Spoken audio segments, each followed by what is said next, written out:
setting low on a hometown track. Dust rolling up like a freight train sack. Cooler in the bed of a beat-up Ford. Crowds getting loud cause they know what's in store. Engines rumbling like a southeast storm. Another wild night where new legends are born. Grab your hat, grab your girl, feel that grandstand shake. Everybody knows this ain't no small town state.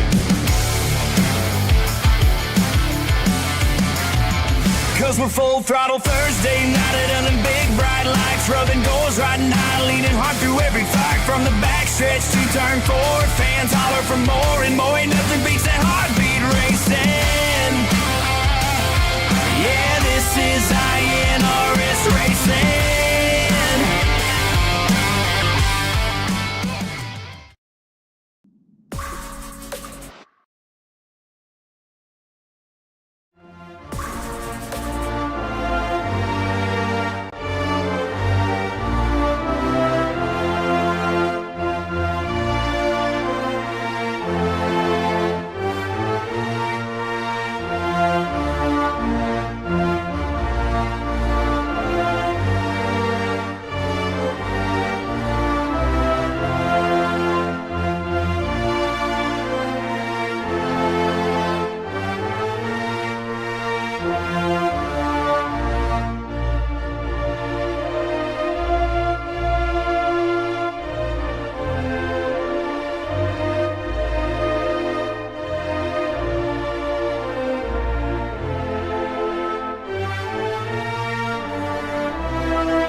All right, folks, welcome to our Thursday night series, and we are at Dover for the All-Star race. Now, we've got a lot of different formats to explain to you, but we'll get some of that out of the way in a second. I'm Rick Souza here in the booth with Jeff Nini. iRacing has had a few glitches tonight, so we're kind of just making it work. So we'll see how it goes. Bear with us here. If some things don't exactly look like you would expect it, but we'll do our best to bring it to you. But we'll give you right now. There's group qualifying going on right now for the first segment. So let's go right to that, Jeff. What are your thoughts immediately on this? My first thoughts are we're going to have to figure out how to get through this. First off, we had trouble getting logged into iRacing. iRacing, as you mentioned, is having some difficulties. But when it comes to the race, I think it's going to be exciting, but it's also going to be a little bit confusing. We've got 3 segments tonight, and different things happen in each segment. But you want to take a look at the race stats and facts first? Sure. Right now, I've got those up. So right now we know that the whole event's 175 laps. We've got the first segment is 37 laps. That's as part of the total 175. And let me just get some more details. The segment 1 winner will take home some cash as part of the prize pool. Segment 2 is a 38-lap inversion of those drivers, the top 26 of who ran segment 1. And then that winner takes home some cash. And then finally, the main event is a 100-lap shootout with all of the drivers who are here today. And then also they've invited anybody who has won in the 2025 or 2026 season that didn't make the top 26. So there's cash on the line, multiple segments. Do we have a complete handle here in the booth? Nope, but we're going to be right there with you as we try to figure some of this stuff out. That's right. And then in addition to all that, the track's very warm tonight, and we've seen in practice that it's been a little bit slick. So that's going to make things interesting in this little half mile here. Yeah, right now we're showing track temp around 127. And of course, this is Dover, so that's basically just 127 degrees of grueling concrete surface, which tends to be very abrasive on these tires. So because we've got this in segments, it won't be quite as a challenge until we get to that 100-lap shootout. So that will be the main challenge these drivers will face. So again, bear with us here. Right now we've got about 22 entries, so we're just under that max 26. So it may just be that we just enjoy the segments with the drivers that we've got. We won't have to worry about anybody not making the cut. So we'll see how that all plays out. But again, our challenge has been here with the fact that iRacing has had some issues here with the way that the drivers enter into iRacing. So that may unfortunately have left a few drivers who are not able to make the event. We'll just see how it goes here. The driver we do see on track right now is Vince Burns. He is on track at the moment. They call Dover the Monster Mile, and it definitely is. It's a 1 mile concrete track that is blisteringly fast. These guys are making it around here in 23.5 seconds. So it's very much a rhythm track. You've got to get to your rhythm and getting into the corners, getting off the corners. And it can be sometimes very tricky. So these guys are going to have their hands full tonight, but boy, that makes for an exciting race, doesn't it? It sure does, absolutely. All right, so we've got to get the first stage going on here. Bear with us as we're already staging up here. Let's go ahead and show you what grid we've got. And we'll run through this pretty quick with the number of entries that we have. Get Brian Jones out in front with Dakota Reader to the outside. Row 2, you've got Alex Daffin and Eric Bombard.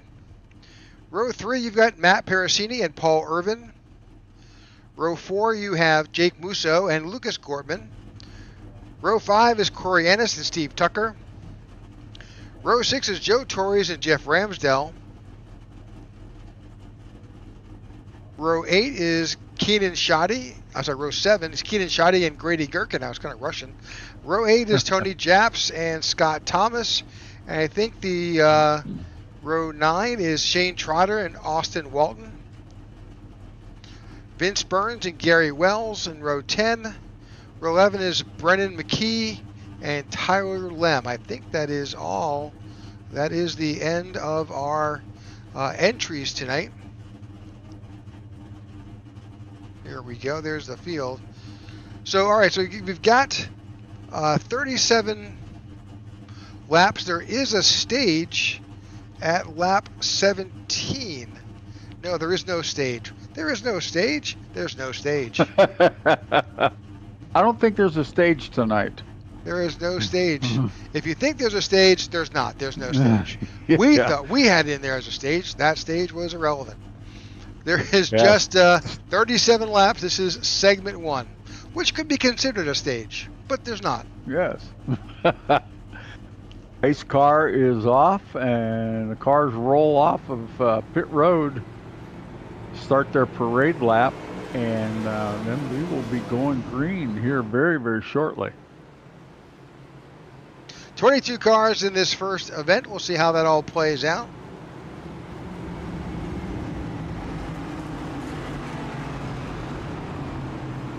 Oh, they're going to take an extra lap to get things lined up, get everybody in position.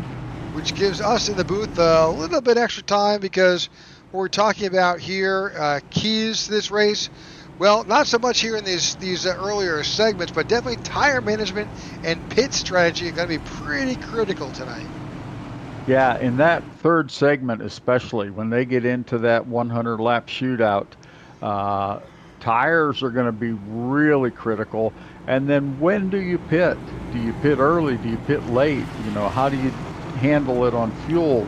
What is your fuel window going to be? So there's a lot of questions that these drivers are going to have to answer for themselves. And then to top it off, they really didn't get any practice tonight because iRacing's issues did not allow people to log in until just shortly before the broadcast started. So that's going to make things exciting and interesting all at the same time. Yeah, absolutely. These guys have had very little time on track to be prepared. Of course, most of these drivers have run at Dover before, and it is a cheese grater on these tires. And again, as we said earlier, let's see if the temperature has changed much. Yeah, it's 117 degrees on track, slightly cooler, but not that much. Yeah, yeah.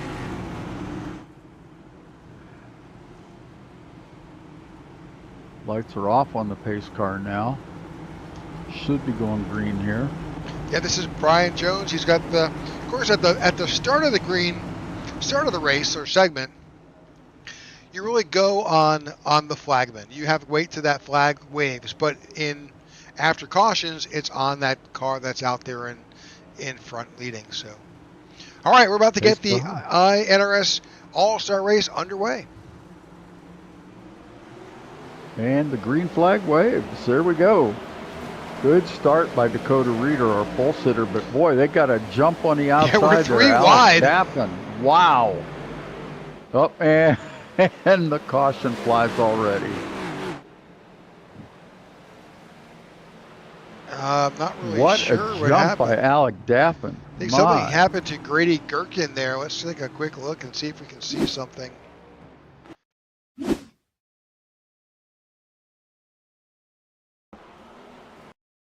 Oh yeah, man, back of the pack there. They somebody either started in first gear or just still just got too much tire spin, I think, and just lost it.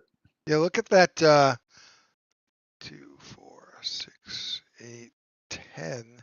Look for the car with the 0.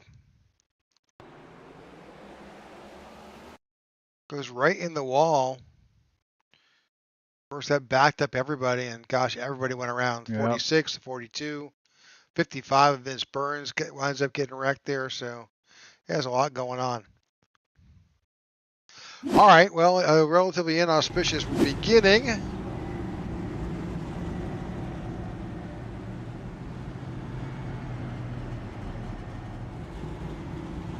Number of drivers making their way onto pit road.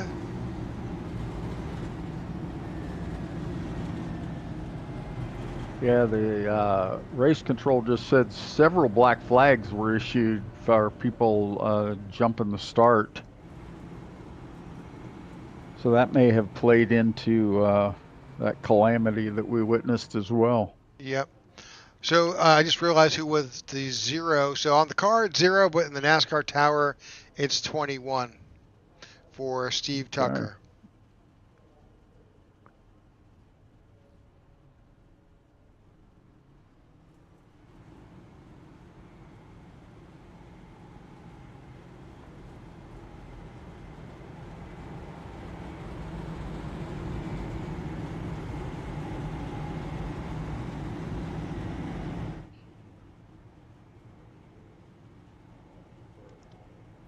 Yeah, a lot of these drivers have a rhythm.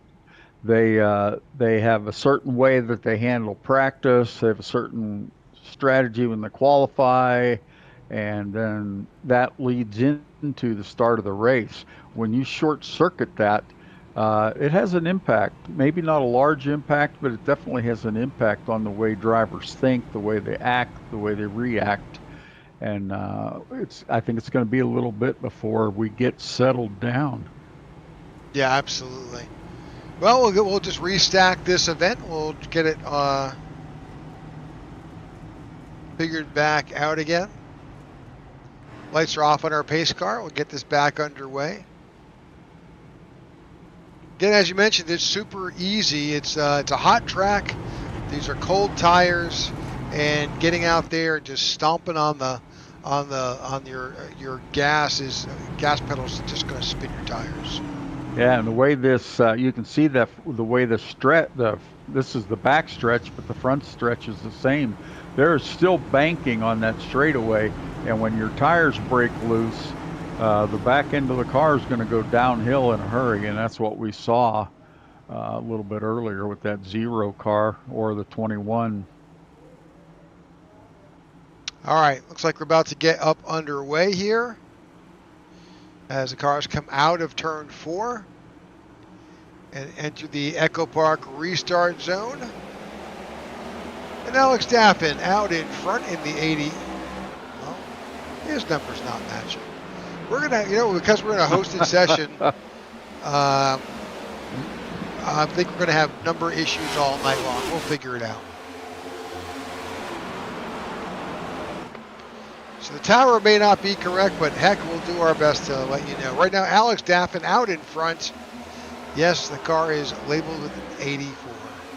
24.40. Good lap time for Alex Daffin.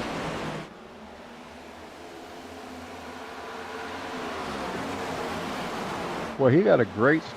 That's 2 starts in a row. I mean, on that on the initial green flag, he really got a jump on the outside, past 2 cars, made his way to the lead before that caution flew, and now here got a great jump on the restart and finds himself with several car lengths. He's got almost a half a second lead over Dakota Reeder. Out behind them, you got Eric Bombard. He's got his hands full with Brian Jones, Lucas Corbin, Jake Musso, all right there. Yeah, Steve Tucker in that 0 car, 21 on the tower.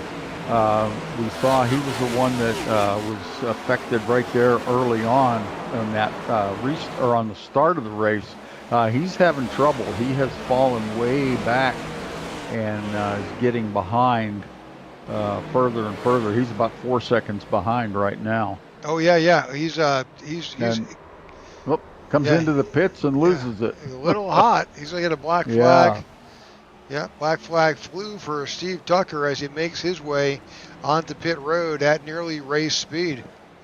Your leader, Alex Daffin, out in front, but Dakota Reeder's kind of caught up a little bit to him.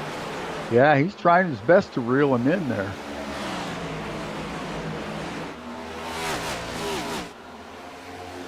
And it looks like the rest of the field is trying as well. 3rd, 4th, and 5th, we've got Eric Bombard, Brian Jones, and Lucas Gortman. They are also trying to make their way up as we take a look at the All-Star Race format right now.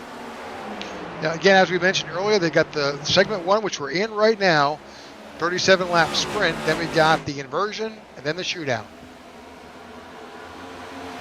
I love the way they change the All-Star Race up every year. I know some people don't like that, but I think it keeps it interesting, keeps drivers guessing. You don't get a year to plan for it and strategize for it.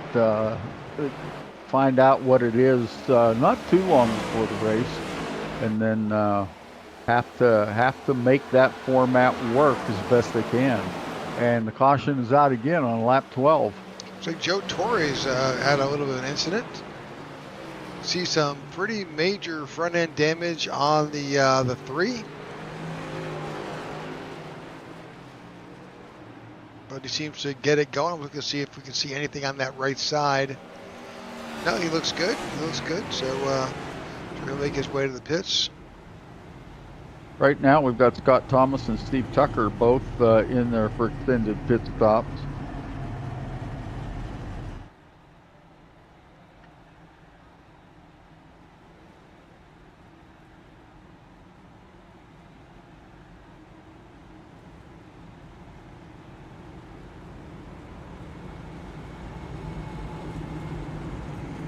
So what I do know, Jeff, for this format here, these guys did a great job in mimicking what's going to happen in the Cup All-Star race that you'll see this Sunday. So the the same format that you see here, just with half the laps, is what will happen on Sunday in with the regular Cup drivers. Well, you saw everybody go into the pits with the exception of Alec Daffin and Jeff Ramsdell. They're kind of out there on their own.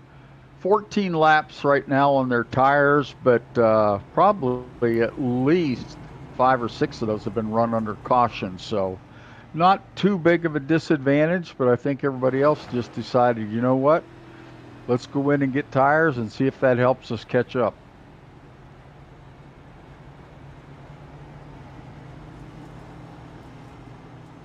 All right. Well, again, thanks for tuning in to the iNRS All-Star Race.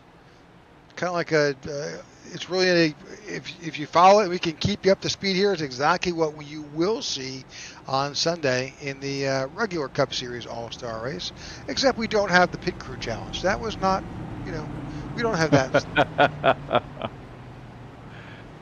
We've got a little different top 10 now. Alec Daffin still our leader here on lap 14. He's followed in second by Jeff Ramsdell and then Matt Parasini. Eric Lombard, Brian Jones make up the top 5. Then you have Dakota Reeder, Lucas Gortman, Jake Musso, Corey Ennis, and Tyler Lem rounding out the top 10. Perfect. All right. Well, I did listen to the NASCAR channel today on XM Radio, and one of the things they brought up, and they're talking to listeners who are grumbling a little bit about what the All-Star format should be. They said, and they made an important point, and that was that a lot of what you see, like stages and choose cones and other things that NASCAR has implemented, all of those things were things that they did at the All-Star race first. That's a great point. I'd never thought about that before. It's kind of like their proving ground for a lot of these. Yeah, exactly. I don't want to use the word. Yeah, I don't want to use the word gimmick, but Yeah. I like it. I think it's a great idea, and I think that's a safe way to try to make innovations in the sport. You take it in a real world, real race style, and see if it works.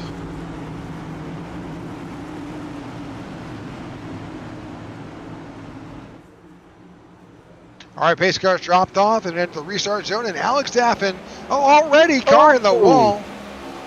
Yeah, that was Jeff Ramsdell. He's falling like a rock here. I think, again, just a little too hard on the gas. You saw that rear end of the car dip downhill. That's a sure sign that he lost traction on the back of that machine. Yep, cold tires, and unfortunately here, what we've seen all year, not only at this track but others, is that it's super easy, especially coming out of the corner to this rear end to brake. Somehow we stayed green, though. I applaud race control for keeping an eye on that and not throwing the caution so quickly. Poor Jeff Ramsdell, that leaves him back in 15th spot from second, but the race keeps going green.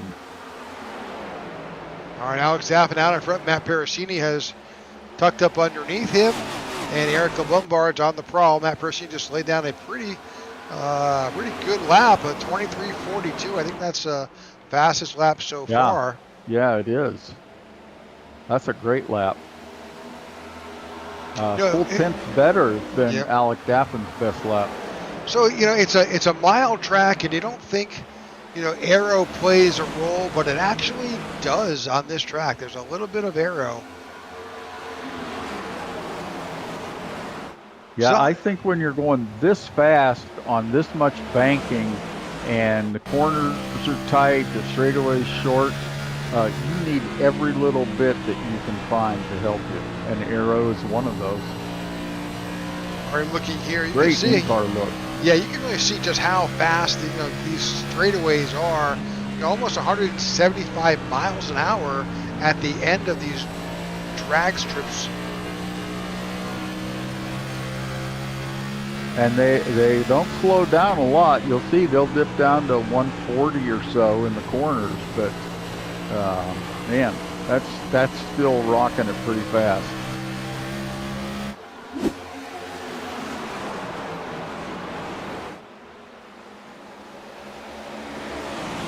Cars spreading out a little bit now. You can see in some of these wider shots that cars are pretty much single file, although some guys are running the low line, some guys running the high line.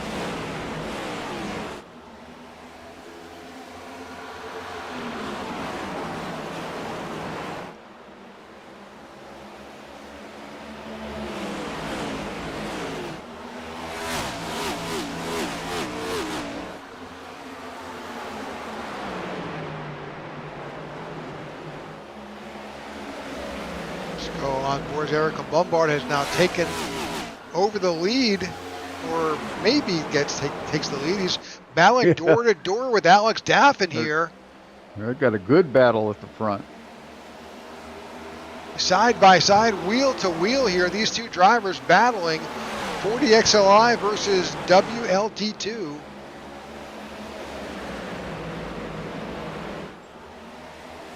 Yeah, another 5 laps will be at the halfway mark of this first session, or the first segment, I should say. So these guys realize if they want to take that $25 prize for first place, they need to find their way to the front quickly. And Eric Lombard is doing everything he can to hold on to that spot now that he's claimed it. See Lucas Gortman here out of his windshield. You can see Alex Daffin in front of him and your leader Eric Lombard as they're coming up. I think that's Shane Trotter at the up there, or Scott Thomas. I haven't figured out exactly who that is, but they're going to catch up to him relatively quickly here. Yeah, I think. Well, yeah, I can't tell if that's Scott Thomas. Probably him, but it's hard to say. The numbers are hard to read.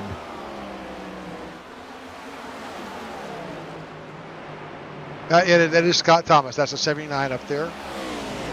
He's got. He is the last car. I think he's actually 8 laps down. Yeah, he's 8 laps down. Yeah. He had 2 extended pit stops back there. Steve Tucker still in the pits in that 0 machine. He's had a very, very long pit stop here. He finds himself 17 laps down now. Everybody else on the lead lap. Shane Trotter, the last car on the lead lap, and but he's only 10 seconds behind the leader. But that on this short track, that's about a third of a lap. Right now we've got just 10 laps to go, 9 laps to go at this point, as Eric Lombard just stretching out his lead over Alex Daffin here, almost a full second.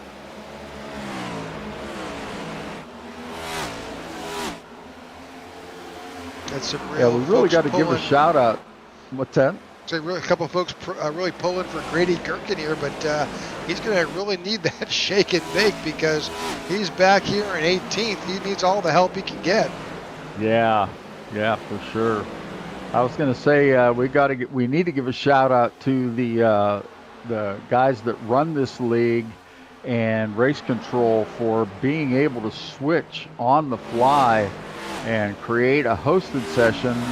iRacing was having difficulties with the system tonight, and the leagues were not showing up, so they and the league owners in turn created a hosted session, and pretty seamless as far as what the viewers see. Made it a little tough on the drivers and on the broadcasters, but great job by the league and race control to pull this one off.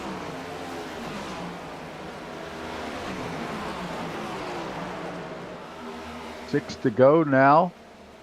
Eric Lombard's still in the lead. Alec Daffin refusing to give up, staying there a little less than a second behind him, followed by Lucas Gortman in third. And those are the 3 guys right now that are in the contention for the $25 prize for this first segment of tonight's All-Star race.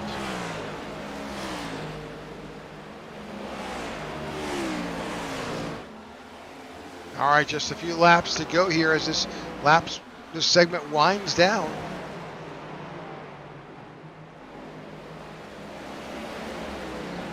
As Eric Lombard catch up to another car. really,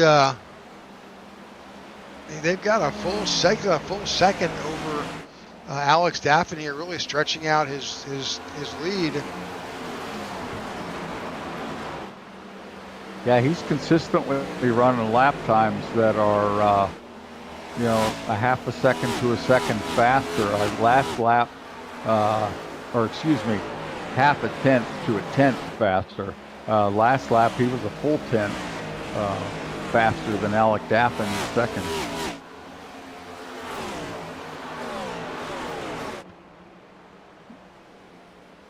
All right. So we may be joined here in the booth by Jordan Booth, prior champion here in the iNRS Racing Series. We'll see if he's able to make it. He said he may be able to join us here in the booth. We'll see how it goes.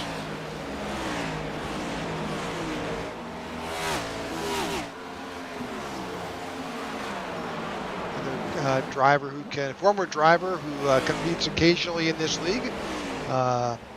And certainly will be joining us. Oh, white flag is out. Just one lap to go for Eric Lombard in this first segment here. He's going to take home that $25. And he cruises pretty much to right now a relatively easy win with a nearly 2.25 seconds lead over Alex Daffin. Yeah, once they got the cautions out of their blood there, the rest of this segment was some good racing. Ooh, had a black car there. I couldn't read the number, but just about lost it on the backstretch. Yeah, I don't know if we'll be able to bring you the order. We'll see how this goes, whether we've got official results here to bring to you. Heat 1. Yeah, let's see if we can show that. Okay, so that is the results here with Heat 1. Yeah, you can see it right there. Eric Lombard comes through as the $25 winner on this first segment, followed by Alec Daffin in second, Lucas Gortman in third, Matt Parasini in fourth, Tyler Lem in fifth, Corey Ennis in sixth, Brian Jones in seventh, Jake Musso in eighth, Dakota Reeder in ninth, and Paul Irvin rounds out the top 10. Brendan McKee in 11th, Vince Burns, Joe Torres, Keenan Shoddy in 14th, Gary Wells, Austin Walton, Grady Gherkin, Tony Japs, Jeff Ramsdell, Shane Trotter, and Scott Thomas and Steve Tucker. That ends out, that's our first Heat 1 results here. But guess what? They are already lining up. And let's go ahead and welcome two things. Jordan Booth to the booth. Welcome, Jordan. Welcome to be back from school. Yeah, it's good to be back in here with you guys. All right, we're about to get good to hear from you, Jordan. All right, let's get this next grid. Of course, Jeff, you're not actually there, so we'll go skip you. Thank you. But Steve Tucker, who spent a good part of that last heat actually in the pits, now will be on the outside, will be in the front row. You got Scott Thomas and Shane Trotter, Jeff Ramsdell, Tony Japs, Grady Gherkin and Austin Walton, Gary Wells and Keenan Shoddy. That's your top 10. And 11th, Joe Torres and Vince Burns. Coming up on row 7, we've got Brennan McKee and Paul Irvin. Row 8 will bring us Dakota Reeder and Jake Musso. Row 9, Brian Jones and Corey Ennis. Row 10 is Tyler Lem and Matt Parasini. And row 11, Lucas Gortman and Alec Daffin. And bringing up the rear, your winner of Heat 1, Eric Lombard. And here we are, back to green flag again. And and the same circumstance. Oh my. And the field is all tangled up here. We'll do this all over again. And that order that we just read to you just went out the window. We are going to jumble the field again. Well, Jordan, good to hear you. Go ahead, Jeff. I was just going to say, Jordan, while we've got a couple seconds here while they re-rack everybody, tell us what you've been up to. Yeah, so been at school this whole kind of spring semester. Did my thing in the classroom and played some played some pretty average golf while at it. But no, we're back for the summer. Got an internship, so busy with that. But happy to have my evenings free, so I can come hang out with Rick and the fellas for a couple weekends or a couple Thursdays. Sorry. But Awesome. no, just happy to be back for the summer, and I would say that would be the most me thing to happen. I hop in the booth and we instantly wadded up on a restart. So it seems like the curse is still there. Yeah. Yep. Yep. Broadcaster's curse is a real thing. So I think this is really playing havoc with these drivers. The track is. Let's bring up the weather information for this segment. Yeah, 118 degrees on this track. That makes for slippery conditions, and this concrete surface does not help. Not at all. Absolutely. They get out there on cold tires and a hot track, and with that kind of a banking, even on the straightaways, you hit the gas a little too hard, and the north end of the car wants to go south. Yep. Number of drivers Yeah, on pit road at the moment: Burns, Trotter, Brennan McKee, Paul Irvin, Dakota Reeder, all on pit road. Jordan, what's it like when you're doing a restart like this on cold tires and a hot track? What do you have to so watch for? definitely got to watch for the wheel spin first and foremost, which I think we saw that, rear its ugly head right there on that restart. But also, I think the bigger impact on this was the kind of the reset that we had there. A bunch of the guys that were running at the back are now running at the front. And the big thing with, this Dover restart zone is you're really not out of turn 4 by the time you're hitting the gas, but the banking's starting to go away. So you're losing a lot of the right side load in the car. And it's really easy to just slip that right rear out as it starts to unload off that banking. And Yep. I think that's exactly what we saw there from, I think it was Shane Trotter, and it just snapped on him. And once you get these cars to start getting a little bit sideways, they're a handful to try and get pointed back in the right way. Yeah, because the Echo Park restart zone is actually still in turn 4, so it's pretty. So you're really gonna. It's as you indicated. You're thinking you're in the restart zone. You can mash that gas and head out there, but no, that's gonna be like an egg under your foot. You got to carefully hop on that throttle. Yeah, you think about it, and they have the steering wheel turned while they're hitting the gas, and you get a little over anxious or over eager on putting that pedal down, and you're going to go for a ride you didn't intend on going on. Yeah. I'd say also a big part would be a lot of those guys probably restarted in the back for the first segment. So kind of restarting up front, you're more inclined to try first gear to get a little bit harder of a launch, and obviously higher revs can play a serious factor into that. So I wouldn't be surprised if we see a bunch of these guys, from the second row on back, really try and start using second gear on these restarts. Well, we'll go on board with Grady Gherkin and watch how he starts this race. He'll be starting on the outside of Jeff Ramsdell, and we'll follow along. He's in second gear. See the green mark on the wall? That's the restart zone. Oh, and he hit the wall. Ooh. Yep, you saw it happen right there. And you also heard him on the throttle, like 3 wide right there, but that's exactly what happened. They were still in the corner. He's throttling up, and unfortunately that wheel spin just took him into the safer barrier. And now he's in the thick of things. Looks like we were able to get away a little cleaner there as we start to see a little bit more. Ooh, Austin Walton hardened the wall. It's going to shake up the mid of the pack. But, I mean, we're still seeing 3 wide race, and these guys are trying to get back up to the front and get a little payday for segment 2 here. Yeah, they've only got 38 laps to make 25 their way up going to around. the That's front. Jake Musso. Caution comes out. Jake Musso goes around. Of course, he may have had a little help. We'll take a quick peek at that. I think he might have. That was right in the middle of the straightaway.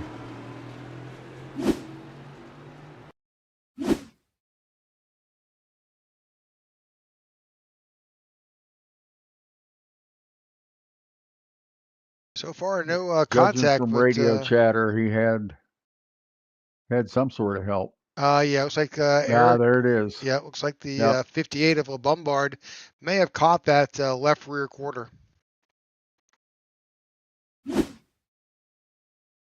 Yeah, they were. Looked like they were trying to get 3 wide right there. Oh, they were all up. They were 3 wide for sure.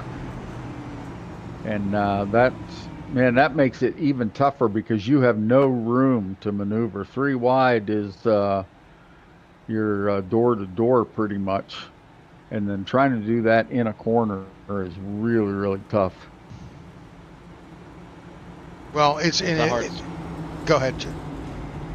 It's just that's just such a hard spot for Eric to try and lift out of the gas as well. So late in the turn two, if he lifts there, he's probably giving up 4 or 5 spots going down the back straightaway just from loss of momentum. But it's so enticing once you got that left front kind of peeking underneath that guy in front of you to just try and take whatever you can, especially in these fun fun money races. So unfortunate for Jacob, but it looks like he kind of got away, as best he could there, hitting the back of the car on the wall. I wouldn't be surprised to see him back up towards the front of this thing with how these restarts are playing out.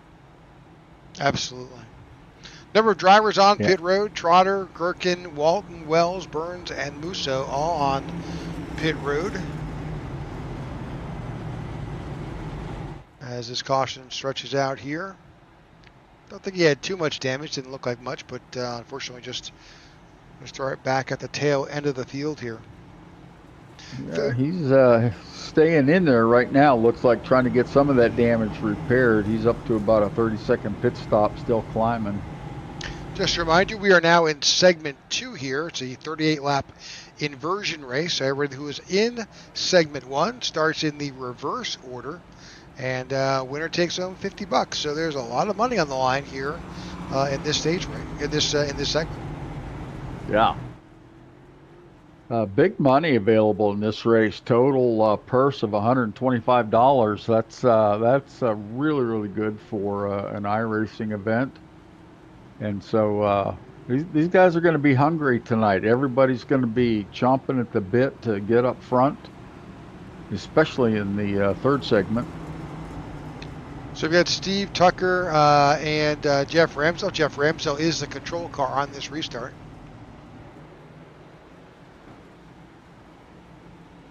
Then we'll focus on Jeff as he gets this race underway. The last restart he did pretty well. It was a good restart for Jeff Ramsell. Seems like that top lane has such a hard time getting the traction. We'll see if maybe the track being a touch cleaner, having gone, a lap or so green there, if it helps these guys at all. A little heat in the tires, but, it'll be tough for especially the 0 and the 42 up there to really get going. I think we'll see if Jeff can pull off another good restart. All right, pace car is dropped off as Jeff Ramsell takes this field through turns 3 and 4.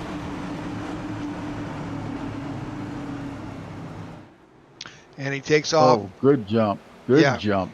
Yep. Good restart.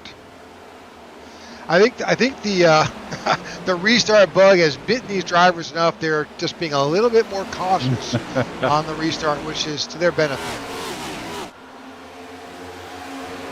Big loser in that exchange was the 42 of Tony Japs. He lost a handful of positions, but like you said, Rick, I think he's just happy to have his car in one piece right about now. Yeah, absolutely. And Tony has had a tough season so far, so he's happy to continue to keep that car pointed in the right direction.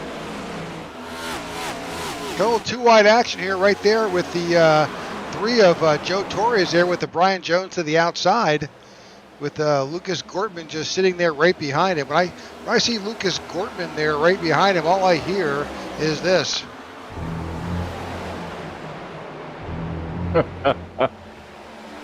Hey, here's an interesting note for you. Steve Tucker was the guy that we saw on that very first lap that the car got away from him.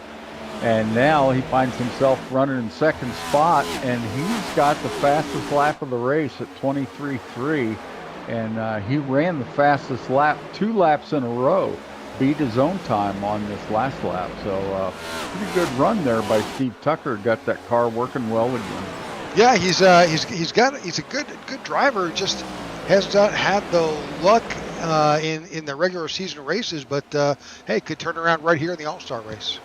Yep, got a great lead right now. He's got about 3 wide. Yeah. Ooh. Well, Bombard to the Aaron took inside. Big dive. He rode the top in 3 and 4, got a massive run down the front stretch. Now he's in a decent position, but I think it's going to be a little too little here. I'd be careful about letting Lucas get into clean air. He's pretty good from what I've been able to see this year. He sure has. Got a little bit sideways. He dirt tracked it around how to turn 4 and kept it together.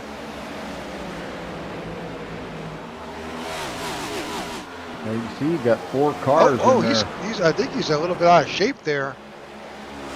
Caution is out. Oh yeah. And Corey Ennis may have had he's now in the pits. Let's see what happened to Corey. And Joe Torres was taking responsibility for something on the radio.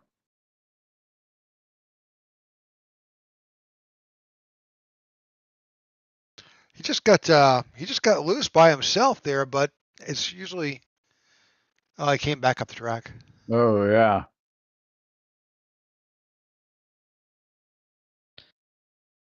I don't know if we want to go take a ride on with Lucas Gortman. He just absolutely wheeled that car and saved it. Didn't hit a thing, I'm pretty sure. Unfortunate there for Corey Ennis. He's, been pretty fast this year, but Lucas just had what could have been the save of the season. Let's go on board with Lucas here.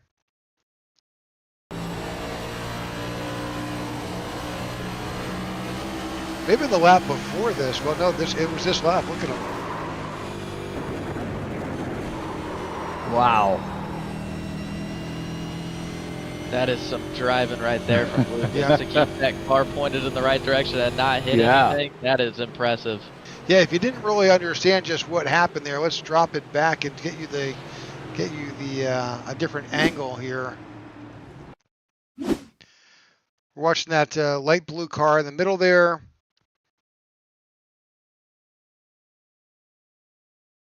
You're gonna get a tap right there, it looks like.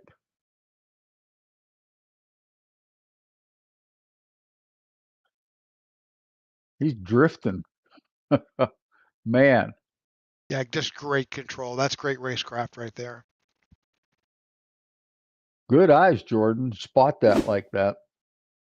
I've been in a couple of those situations, and I don't know if that's talent or luck or a good combination, but I've always said it's better to be lucky than good in those type of situations, and he surely was.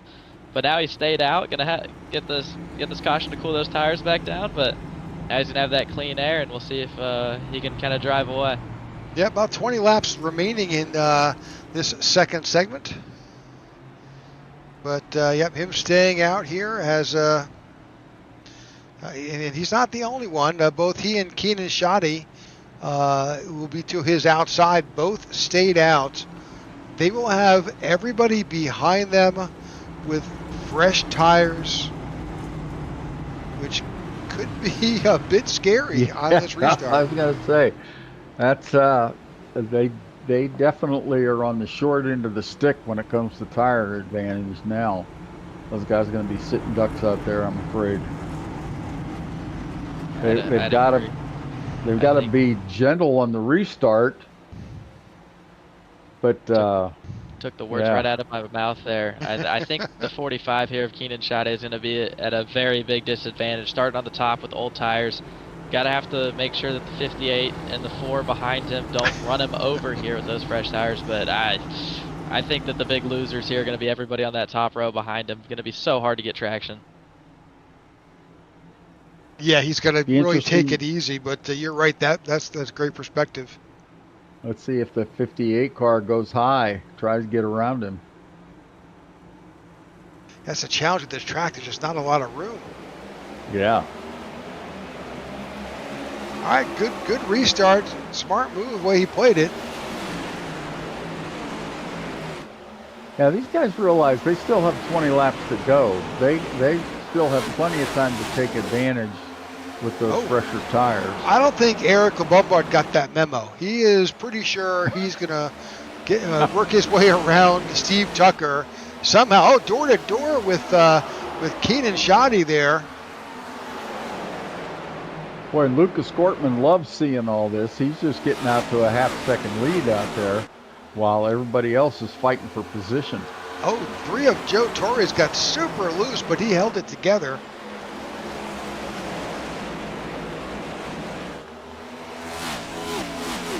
Yeah, that little dust-up between LeBombard and Keenan Shoddy has actually paid off for Steve Tucker and Lucas Gortman. Steve Tucker just put up a fast lap of a 23:28, fastest lap so far. What it seems like once these guys start to kind of get it figured out, it seems to be really, really hard to pass here. So I think even with that tire advantage that Eric has, I don't know if it's going to be enough to overcome the clean air that the 2 in front of him have. I think with how fast we've seen Lucas be all season and everyththing like that, I think Lucas is going to be a tough pass, but Tucker's putting up some really good lap times. He's certainly getting it right now.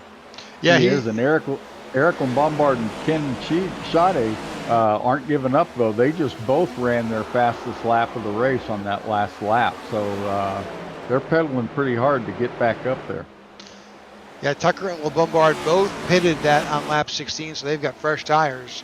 And they're, you can tell they're definitely running down Lucas Gortman.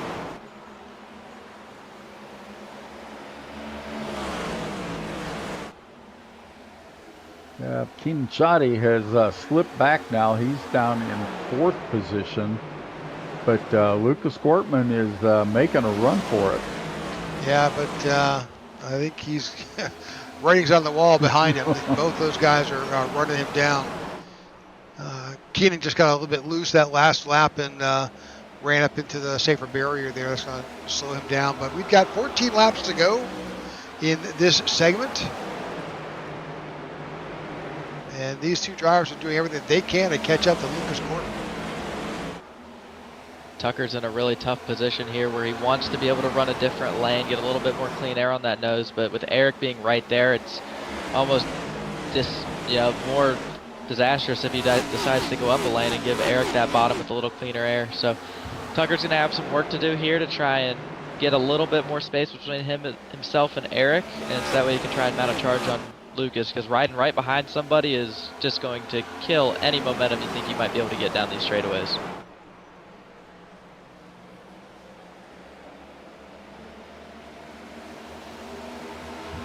Top 5 right now: Lucas Gortman, Steve Tucker, Eric Lombard, Keenan Sade, and Brian Jones. Taking the opportunity, looking back to the field. You see Matt Parasini back here. He's got his hands full with Joe Torres, who's trying to take the high line there and work his way around.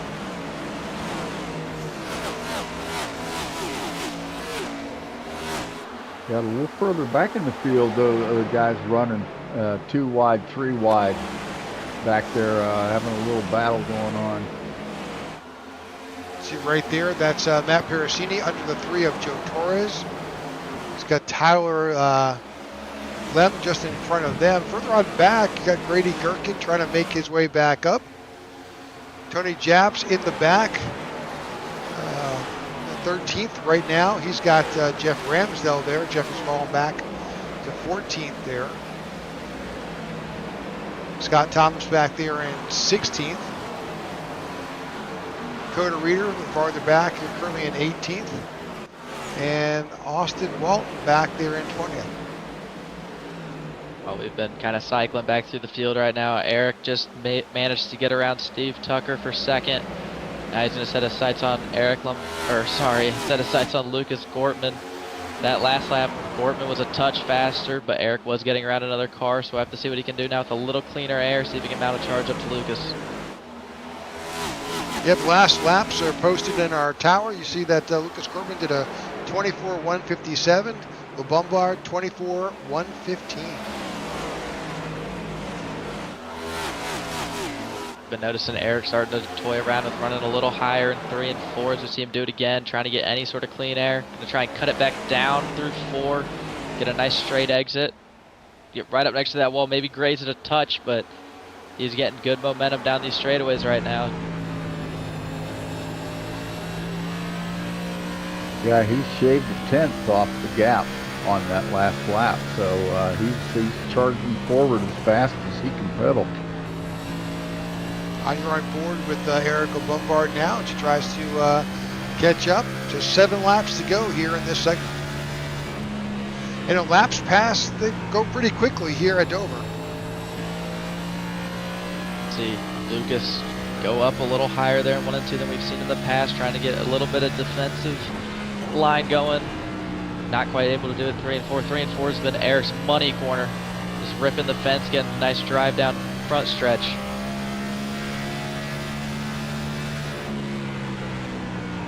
Right there on his bumper. Boy, right there. And that onboard camera really gives you a good picture of the fact that this is not a smooth, easy track to drive. There's a lot of historic bumps and warning grooves on this concrete.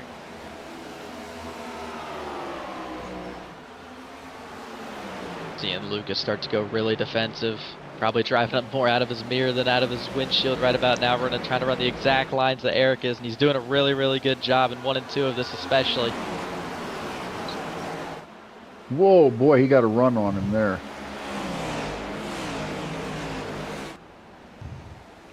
Right behind them, it's been door to door with Keenan Shoddy and Steve Tucker as they're battling for third.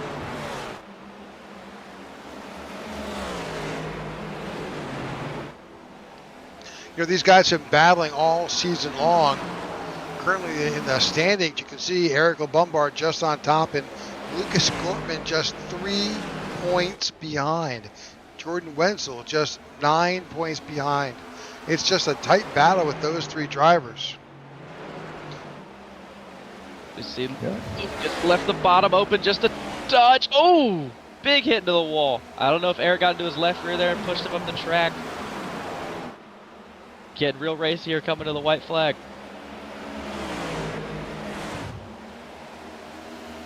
White flag flies and Eric takes his opportunity to take that top line. They're door to door. Let's see how that momentum works for him. He makes it work on the backstretch. Let's see if he can keep it going down into 3 and 4. Oh, Lucas Gortman. Lucas just sent it in. Contact. Oh, big hit. Gortman pulls it off. That's got to be by a nose. Hang on, let's go back and just take a quick look at that. Wow.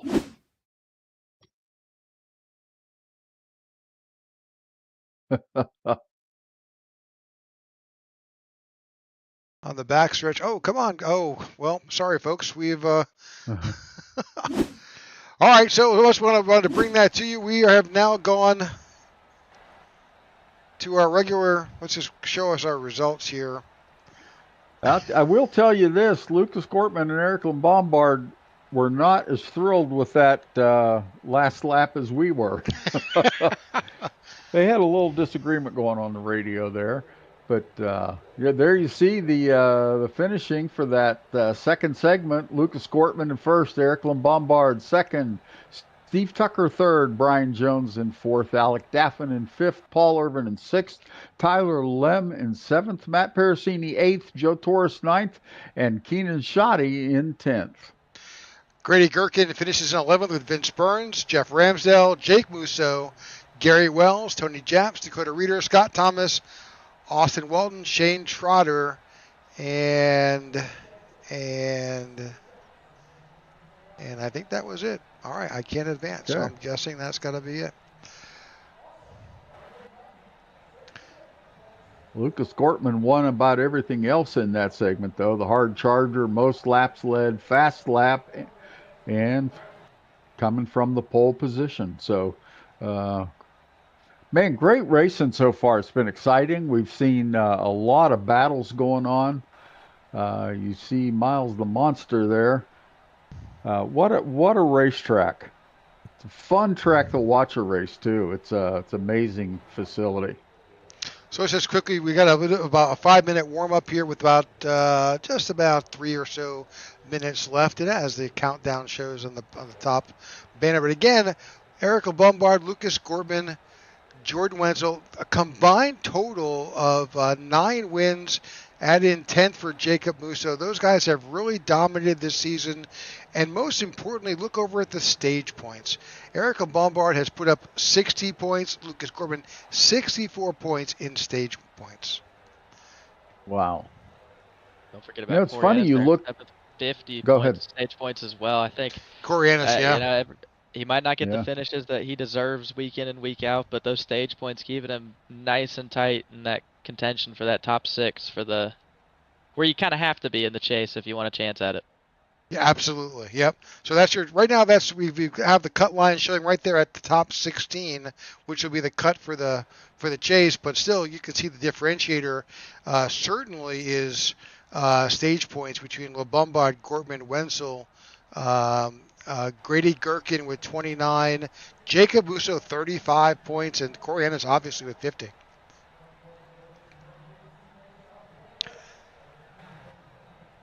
You know, I think we're seeing that on Sunday too. We're seeing that there's a huge focus on those stage points. yeah, absolutely.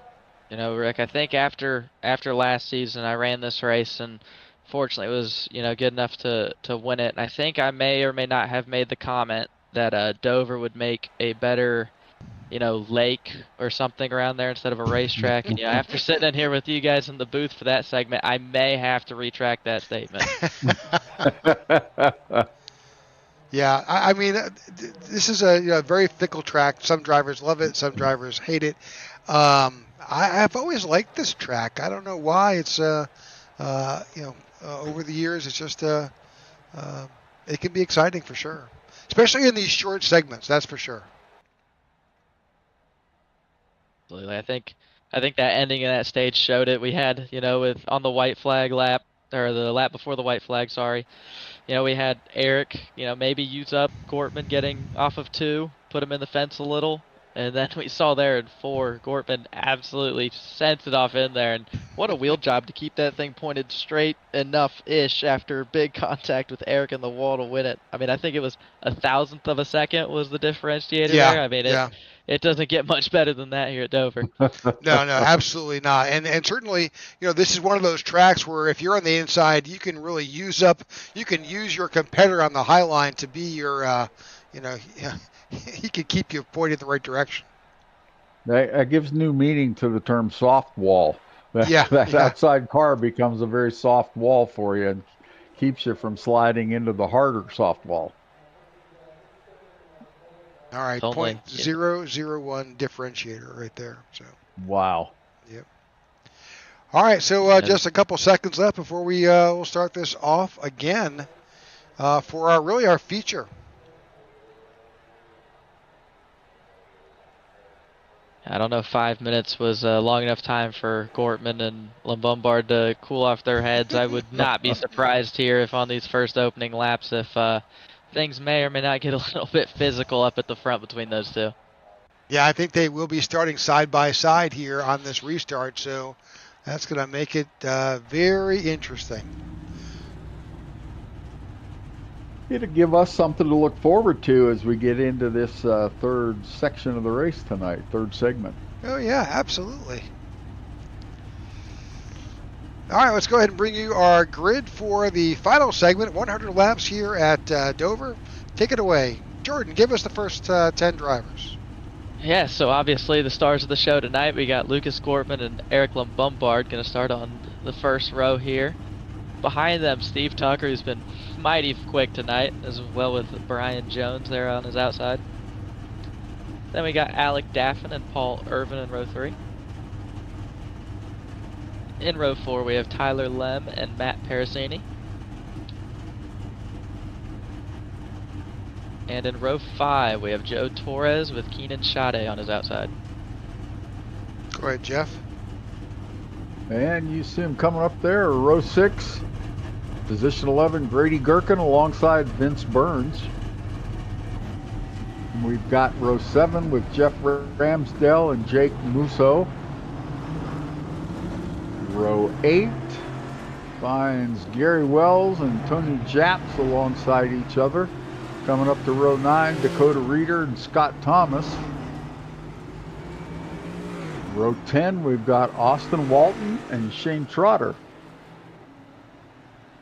Row 11, Corey Ennis and Brendan McKee. All right, that's our grid as we get started.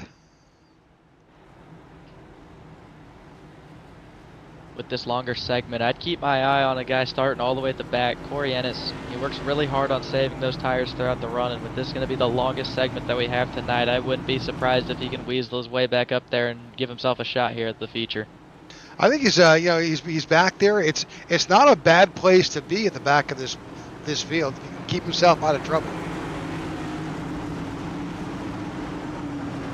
All right, drivers making their way out of turn 4. Lucas Corbin up in front, and we're back underway. See a little bit of wiggle there out of Lucas Corbin on that restart. You got to figure he knows he's got to keep his car out in front of the 58, and he wasn't willing to just sit back. But look at the 58 go.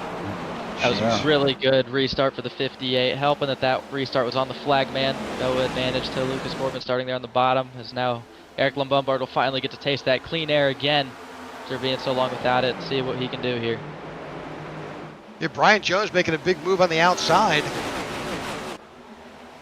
and he moves up into second. Starting to see Lucas Corbin fall back just a bit. Now I know that this is the longest segment, and I wouldn't be surprised if Lucas is managing his stuff, trying to make sure that he's there towards the end of the run. But one guy who's certainly not, Eric Lombard, he's setting some really fast lap times. Oh yeah, that last one was fast lap for this segment, 23.2. Very, very quick lap.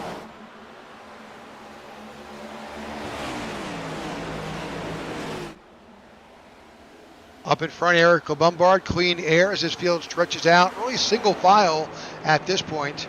These guys know it is a long race. 100 laps here. And as Jordan said, they've got to save their stuff.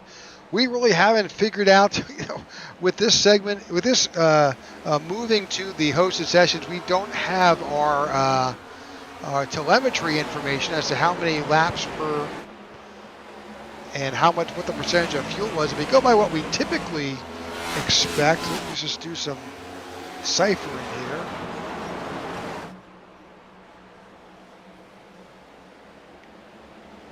I think if I remember from last year, it's around, you can go probably around 60 to 70 laps on fuel, I want to say. One stop.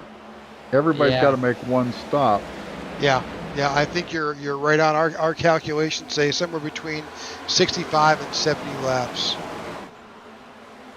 So since everybody has to make one stop, then the question becomes, where's the best place to stop? Do you stop midway, stop around lap 50, or do you push it as far as you can to have the best tires for the end? I think it'll be interesting to see what the tire fall off is. As we know, these guys are running around 22 or 23 twos to start this runoff.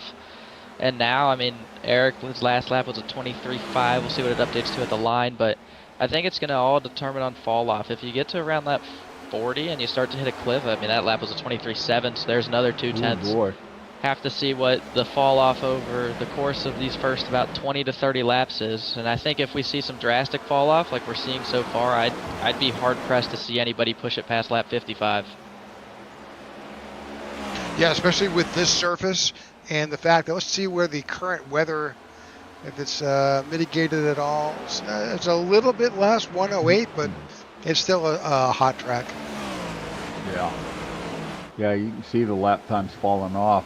Eric Lombard's last one was 23.8, so he's slipping a little bit each lap, which is to be expected. But like Jordan said, how much do you fall off? You know, once you get to around lap 40 or 50, where are you?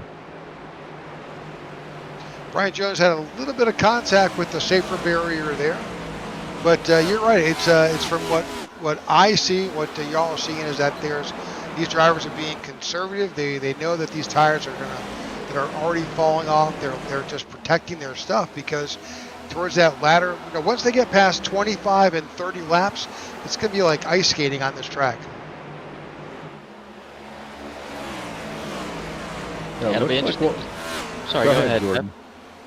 So it'll be interesting to see if the right fronts start to go, or if the right rears. If I had to guess, I think it'll be the right fronts, and I think that the drivers who are doing a really good job right now of wrapping the line on the bottom are going to definitely see some faster lap times here at about 10 to 15 laps. Last year at this track, the fall off would go to about a second and then hit a cliff, and you wouldn't fall off anymore. So it'll be interesting to see here in about these next 10 to 15 laps to see if these drivers hit a cliff and start to stabilize on lap times. That's an interesting observation. Because logical thinking, you would just continue to fall off each lap.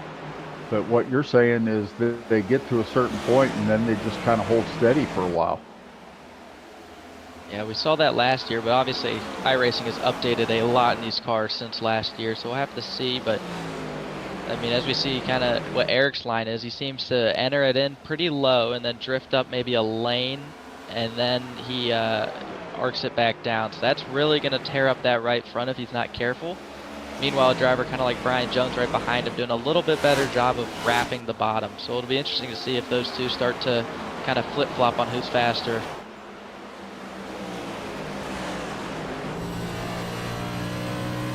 On board with the number 4, Brian Jones.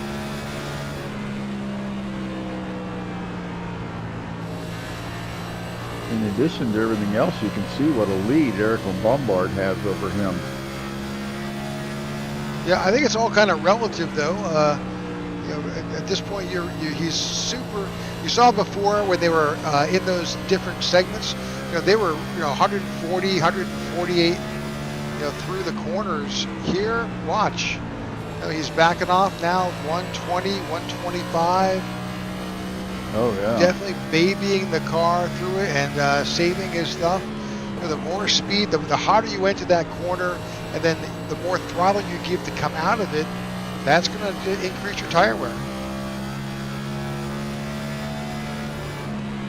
Yeah, he got down to 135 in the corner of that last lap there. Right there again, 133 that time. Yep.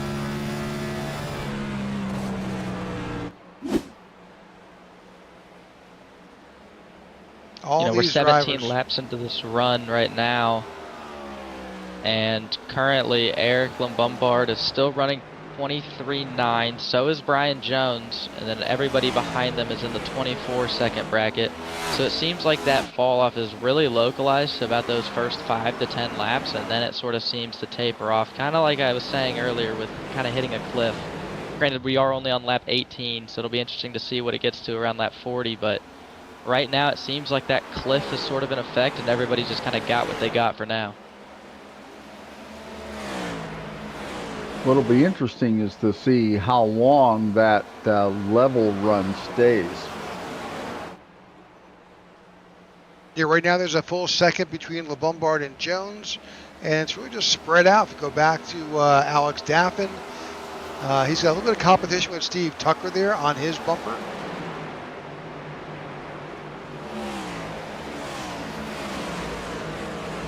We're 20 laps into this segment. Good racing so far, but you can see it's hard to pass. Starting to kind of see it with a couple of these drivers. I've keyed in on Joe Torres as being one of the drivers. So it seems like he's starting to migrate up the track, starting to run a bigger diamond. Now he's got Grady Gherkin to his inside, so going to be unable to really finish the diamond here. It's going to hurt his lap time quite a bit. But he seemed to sort of migrate up to the top, running a bigger diamond. He'll enter pretty low, then let it drift up. About a full, almost lane and a half there, trying to get more momentum. Now that could be advantageous for lap times, but I'd be really worried about his right front here in about 20 laps. Going on back to Corey Ennis, he is up 6 spots.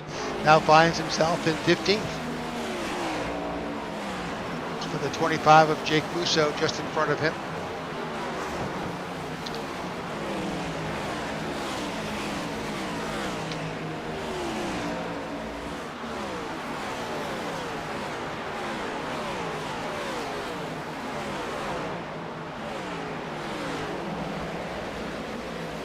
To note about those two cars, obviously teammates, but they are some of the quicker cars on the track. They don't quite have the track position now to really utilize it, but they are consistently about a tenth quicker than a lot of those cars in front of them. Both drivers with short fuse motorsports.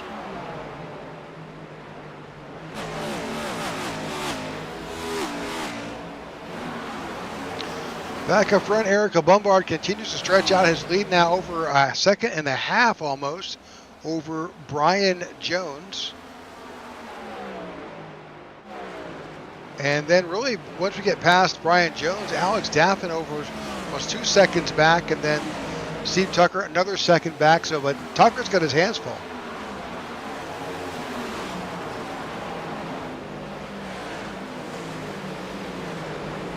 These two guys battling seems to really be hurting their lap times right now. Looks like Irvin is the faster car out of the two, but Tucker's doing a good job. Oh, he gets sent into the corner there. Good save there by Tucker, but I think Irvin's starting to run out of patience there, sitting behind him.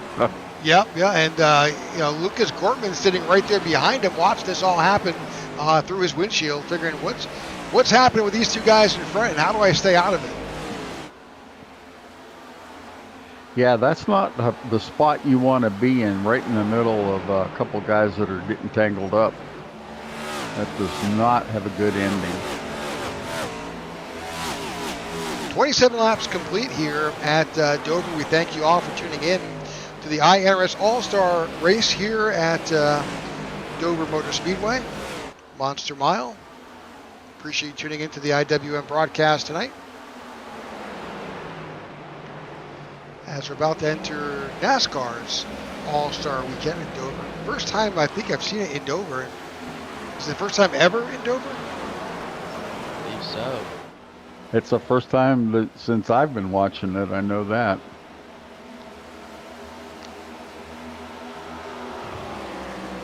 As we've been watching, Paul Irvin and Steve Tucker, looks like Tucker has kind of found his mojo again, starting to run, consistently in the 24.1 second bracket, starting to pull away. But as you notice, there's a big gap out in front of Tucker, and everybody behind him's pretty close. Dover's pretty similar to a short track in the sense of if you start to notice a big gap in front of you and not a big gap behind you, it seems like you might be a bit off the pace there.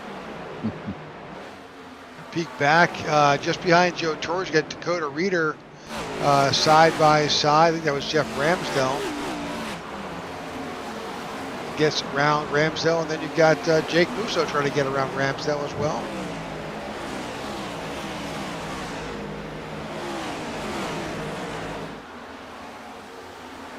As those short fuse motorsports guys try to work their way up through the field.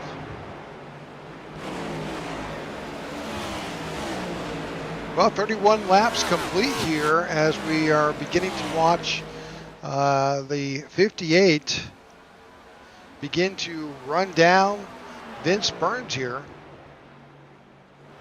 Vince Burns is the last car on the lead lap. A couple retirees, Shane Trotter and Brennan McKee, both retired from this event. Like the 55 of Vince Burns picked up some right front damage somewhere. Little off the pace, nice little courtesy move there of him to give Eric the preferred groove. But as we're 33 laps into this race, Eric's still running in the 24.0 second lap times, as you can see there on the tower.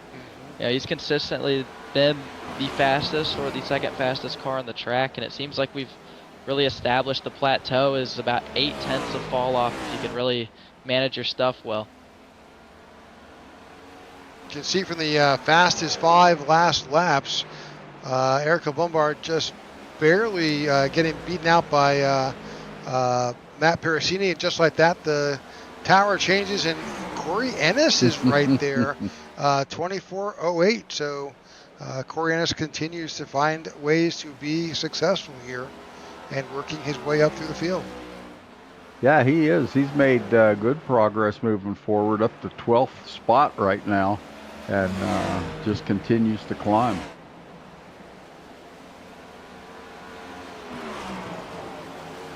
Don't want to toot my own horn, but Corey is my driver to watch of the race. Race enough around him to know how he races, and he always finds a way to get around cars effectively and save those tires. We'll see what he can do here, kind of getting closer to the midway part of this race. See if he can maybe, pull a little bit of pit strategy as we get closer to that pit window and leapfrog some cars and find himself up there with a chance.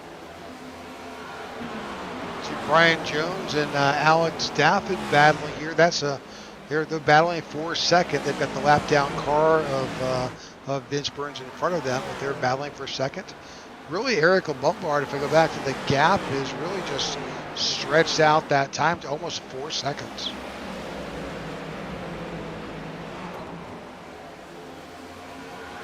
Yeah, we're coming up here, probably another 10 to 15 laps. We'll start seeing some of pit strategy decisions playing out when we reach that halfway point for this third segment.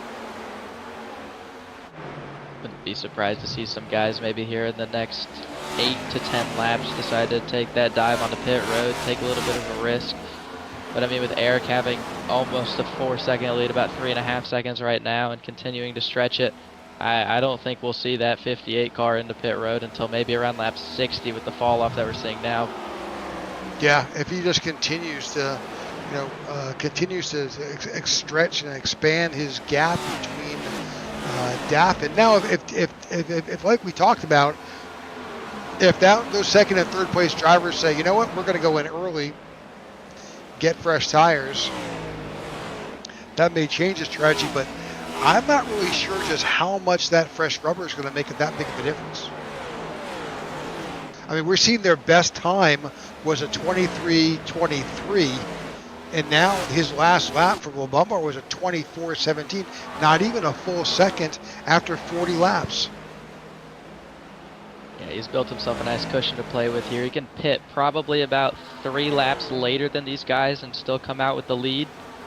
But, you know, at the same time, that first 5 laps on those fresh tires are really nice, and then you start to get into the fall off again. So it'll be an interesting cat and mouse game between these top guys. But like I said, I wouldn't be surprised if somebody, you know, 6th to about 10th place comes down really, really early and tries to shake some things up at the front.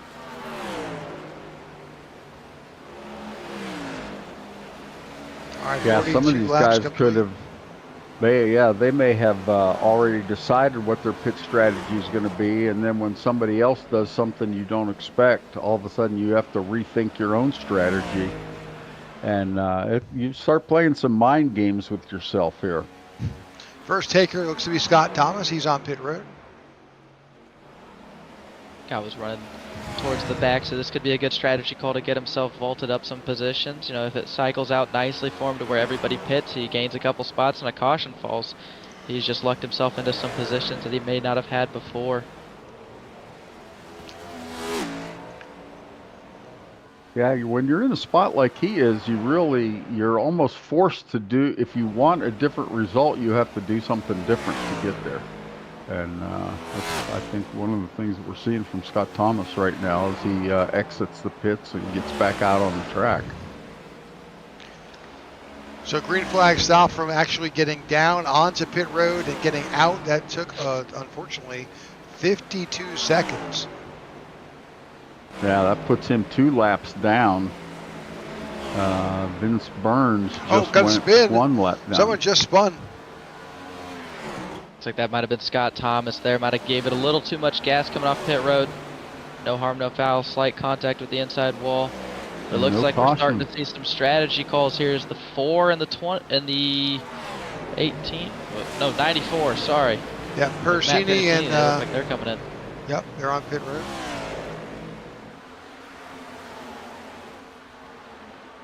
It just looks like they're crawling on pit road. Yeah. You know, on these 1 mile tracks and a long pit road like this, it's going to really put guys at a disadvantage if the caution comes out. Something happened to Joe Torres. He's got a meatball flag.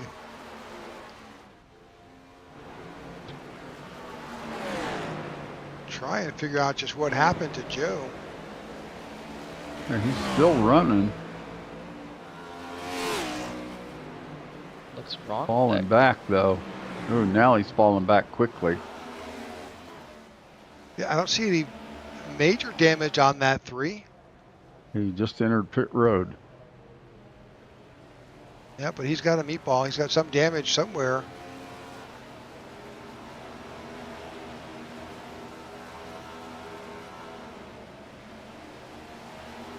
I don't know. He may have had engine failure. Also, Tony Japs has a meatball flag. You know what it could be? It could be blown out tires. Yeah. I remember Yeah. last year at this track, we suffered a lot of people suffered right front failures, and so it could be these guys were pushing. Oh my! Nobody regrets from getting down to pit road. Yeah, he I almost thought ate we were the going to barrels. see a shower there for a minute. But I think you're Peeking exactly so right. I close. think it's a tire failure. I think you are too. That makes total sense.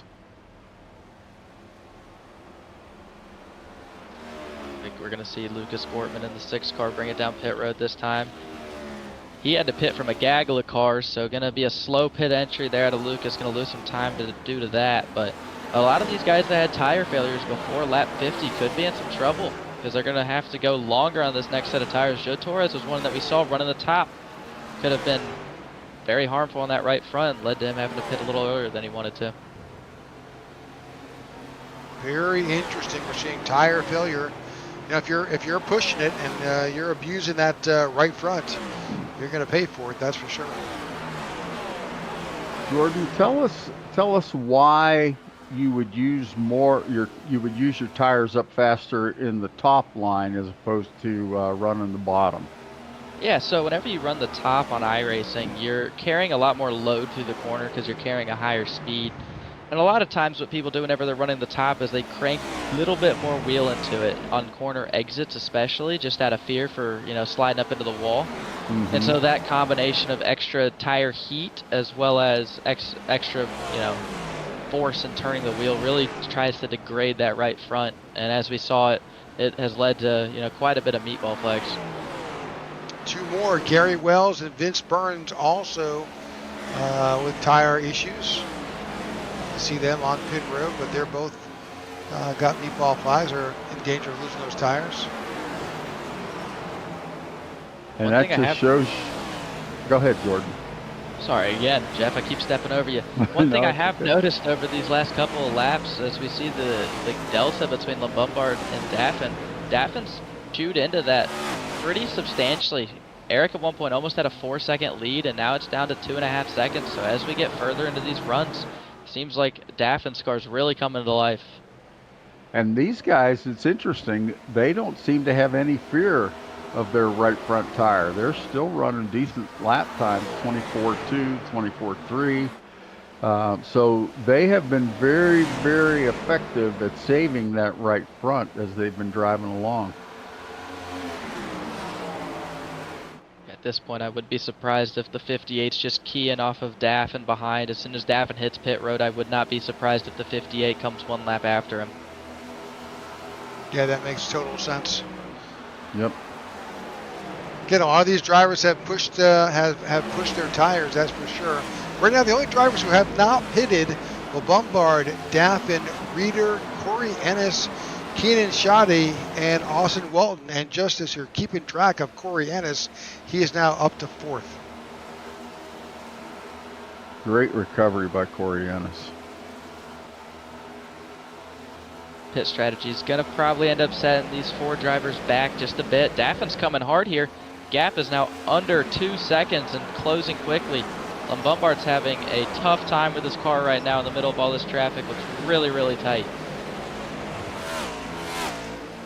Yeah, with 59 laps on those tires, he's got to take it a little bit carefully as he's dealing with these drivers and cars around him. Yeah, that last lap for Lombard was a 24.8. Very slow lap time compared to the 24.2 of Daffin behind. Daffin is coming quick, and Lombard is bleeding spots by the second.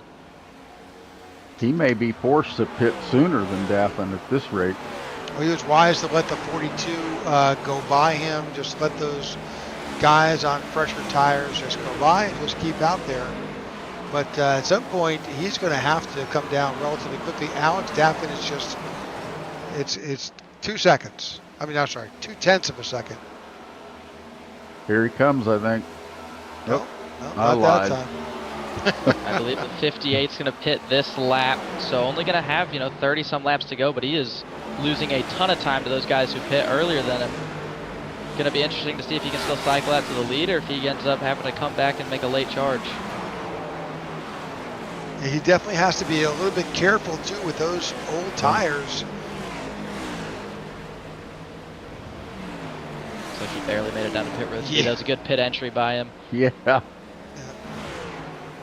Yeah, we would see a black flag. No flags, no black flags with that, but he is on pit road all by his lonesome. Expect to see Daffin and Reeder and Corianis, Keenan Shoddy, and Austin Walton soon after.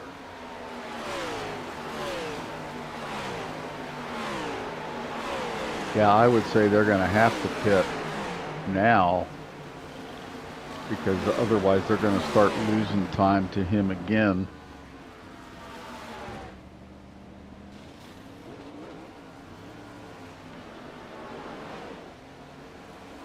Eric Lombard with a 15:22 pit stop, getting back out as quickly as he can. Yeah, probably not his best stop. Spots. Austin Walton, black. He's got a meatball flag. He's lost a tire.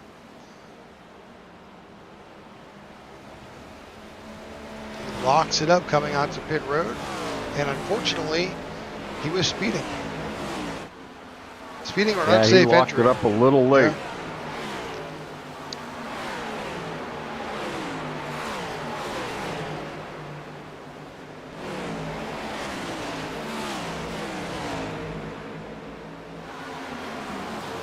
Eric Lombard's got some time to make up. He is of the guys that haven't pitted. He is running about 6th, so made his way up to 5th of those that haven't pitted. So he's got his work cut out for him. He's got to make up some ground. He's got to catch these guys, and then figure out a way to get around them. Well, with 35 laps to go, should be interesting. I'm amazed that Alex Daffin continues to be out there. Corianis, he is now on pit road. So really it's just Daffin, Reeder, and Shoddy who have not pitted at this point. Oh, yeah, we got and they're still running 24.2s. Uh-oh. That's going to change everything. Oh, my gosh, yes. Caution comes out here. I think those guys were holding on, figuring, hey, somebody's got to blow a tire. Yeah, I don't know who actually spun. I think it was the Gary Wells, I think. That 87 car, maybe? Yeah, I think you're correct. This is going to be a massive benefit to those 3 cars that did not pit. He's got Eric Lombard on his bumper. Steve Tucker to the outside. Ooh, So did he have help there? Possibly. Yeah, somebody was awful close to that rear bumper. I couldn't tell if they made contact from that angle. I'm going to give him credit. He did an absolutely magnificent job staying out of the wall. We've had some great saves here tonight. Yep. A lot of cars ducking in. Well, definitely those 3 who hadn't come in yet, Daffin, Reeder, and Shoddy now on pit road. We've got over half the field pitting, though. Yep. Those who stayed out will get a restack. Would be Jones, Gherkin, Lombard, and Gortman all stayed out.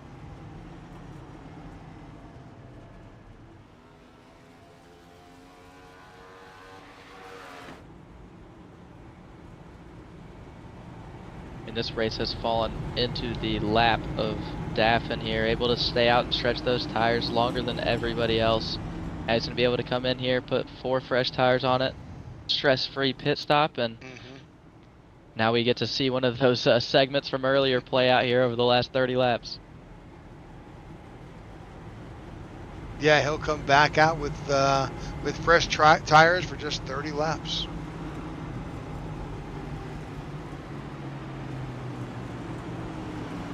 Well, this sure is getting interesting all of a sudden with those 3 guys pitting. Yeah, man, puts them in a really, really good spot here. Eric, Brian. you got those three guys. Then you've got Brian Jones, who's came in the pit, and Grady Gherkin, Eric Lombard in 6th right at the moment. Lucas Gortman 7th. Corey Ennis 8th. Paul Irvin 9th. And Steve Tucker in 10th. All right, everybody is off of pit road, and unfortunately, telemetry is telling us that there's just 7 cars on the lead lap. A number of drivers are caught going a lap down. Yeah, unfortunately for Corey Ennis, he got caught on pit road whenever the caution came out. Tried to drive through it to save his lap and come out in front of the leader, but Daffin was just too far ahead. Big blow for Corey there. Gonna end up 1 lap down. Gonna have fresh tires though, and he's gonna be the first car lap down, so he's got a chance to get a lucky dog with how we've seen these little 30-lap sprints go. But yeah, this restart's gonna be interesting with a bunch of wave arounds and a bunch of old tires still out there with a bunch of those wave arounds. Yeah, we have a few guys that pitted 25, 26 laps ago. All right, here we go. Alex Daffin in charge of this restart with Dakota Reeder to his outside, and we're back to green flag racing here in the iNRS All-Star race. Oh, a little tire slip there. Keenan Shoddy. Looks like they all get through clean.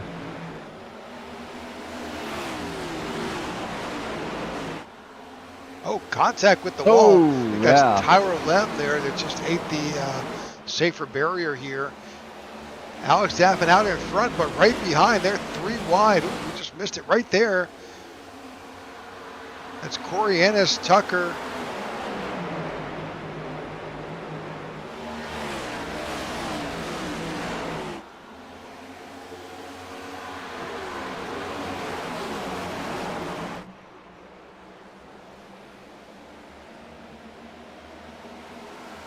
Corey Ennis is right there. Oh, contact behind. Oh, Car somebody's goes spinning.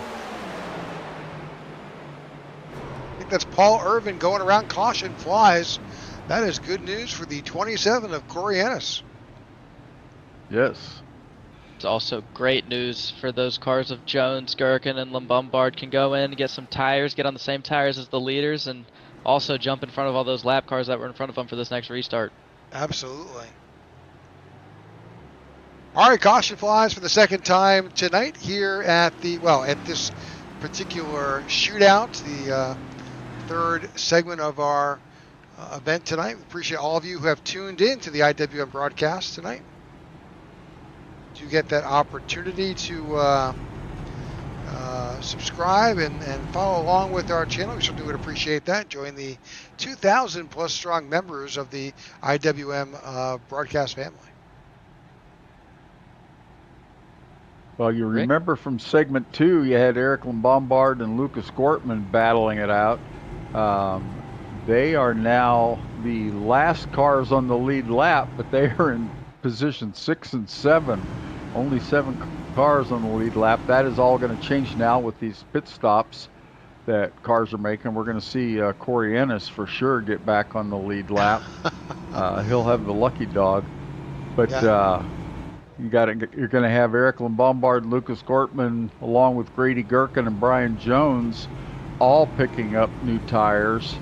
So give them a hair advantage over the top 3, Alec Daffin, Dakota Reeder, Keenan Shoddy. So this ought to make a good battle here for the last 25 laps. Yeah, absolutely. And Jones, Lombard, and Gherkin have nothing to lose coming in this. Yeah. Yep. If possible, why don't we try and drag maybe the leader, Alec Daffin, up for a quick little chat under yellow? Yeah, let's see if he's available in...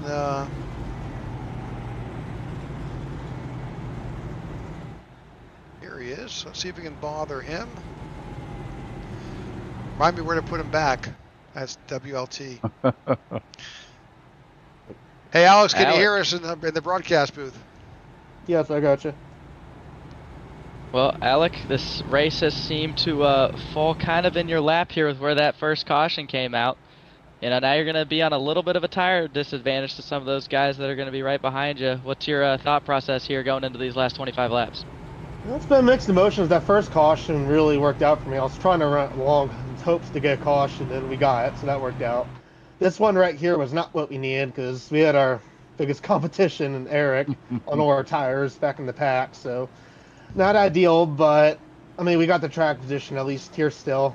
I mean, I was gonna pit, and I saw Dakota staying out, and I won the track position with only 3 laps on the tires, so that's kind of saving grace right now because Eric's gonna be kind of up here now with better tires, so it's got to go like hell, and hopefully it works out. So we'll see what happens here. All right, good luck to you. Yes, Thank you. good luck. All right, that's Alec Daffin with just 24 laps to go. He'll go back to green momentarily here. But just 8 cars on the lead lap. Corey Ennis is now right up there. He's got fresh tires. Opportunities are abound here for these guys who just came in. Should be a crazy restart. We'll have to see what the 85 of Reese can do here on this restart. Seconds seem to be the weak link on these restarts, but we'll see if maybe he can flip the script. Pace car drops away. About to enter the restart zone. All right, green flag back underway. Alex Daffin leads them to the green flag. Oh, already they're wrecking. The 45 goes around. Oh my! Caution flies again. I think unfortunately, a number of drivers caught up in that. The Keenan Shoddy, I saw that he got some damage. Let's try to see just what happened. I think Tony Japs also Some of those involved. guys that came in and got new tires forgot they were on new tires that were cold. Just watching this replay, right there, you're right. The 45 got super loose. Whoa. Takes out Steve Tucker and then comes back down into the field. Unfortunately, takes out the 42. Tony Japs gets involved.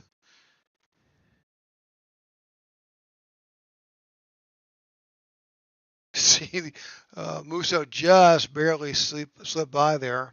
But unfortunately, a number of drive. Daffin did not want to see that. Nope. That moved Brian Jones and Eric Lombard up a little bit closer to him. Going to give him another restart. Unfortunately, looks like Reeder has a black flag. It looks like he might have jumped that restart. Oh boy. Yep, so he's going to serve that penalty. Also, Paul Irvin was involved in there. He's got a meatball flag. He's got to have repairs made, so that moves that car out. That puts Eric Lombard on the back bumper of Alec Daffin for this restart. Yep, and Lucas Gorman is there as well. So yeah, it's going to be good news for Alec Daffin, but good news for people that love racing. It's going to make it exciting. Yeah, also, if you're a Grady Gherkin fan, Grady's now up there. He is sitting in 4th. He'll be right there on the outside of row 2. So, a little love for Grady Gherkin as well. No points on the line for this race, being as it's the All-Star race, but boy, there's a lot of bragging rights on the line. And some cash. Yeah, and big cash, too. Not quite forget what happened at the end of that second segment. Obviously, with the beef between Lombard and Gortman, now they're going to be restarting nose to tail now with another that's right. on the books ready to be taken. So yeah, we'll have to see if maybe some grace gets paid here, or if somebody decides 8 wheels turns better than 4. Ugh. I think there was a NASCAR movie a little while back that you had that guy knocking on the back bumper saying, "Hey, remember me?"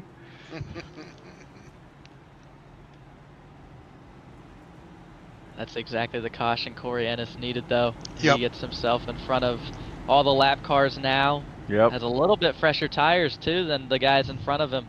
Not by much, obviously, with the cautions falling where they have, but should at least put himself in the fight. Fortunately for Dakota Reeder, he's got that black flag. He is going to have to serve that under green flag conditions, so he'll be dropping out at some point to serve that that penalty. Well, the lights are off on the pace car, which only means one thing: we're going back to green next time by. Alex Daffin will be in charge. He'll have Brian Jones to the outside and the 58 of Erica Bombard behind him. The 46 of Grady Gherkin to the outside, and just behind them, the 6 of Lucas Gortman and Corey Ennis. Corey has made up 15 spots and finds himself in 5th.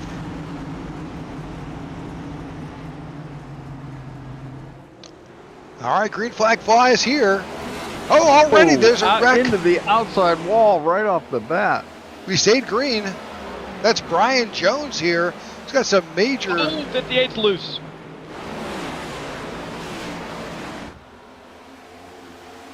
Grady Gherkin to the inside, trying to get around Eric Lombard.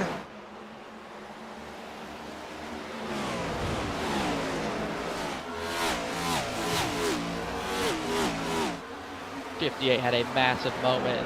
1 and 2 on the restart, tried to look high, and the car was just not there for him. Have to regather himself back up, but now that puts Gortman in the catbird seat, going to try and chase down Daffin.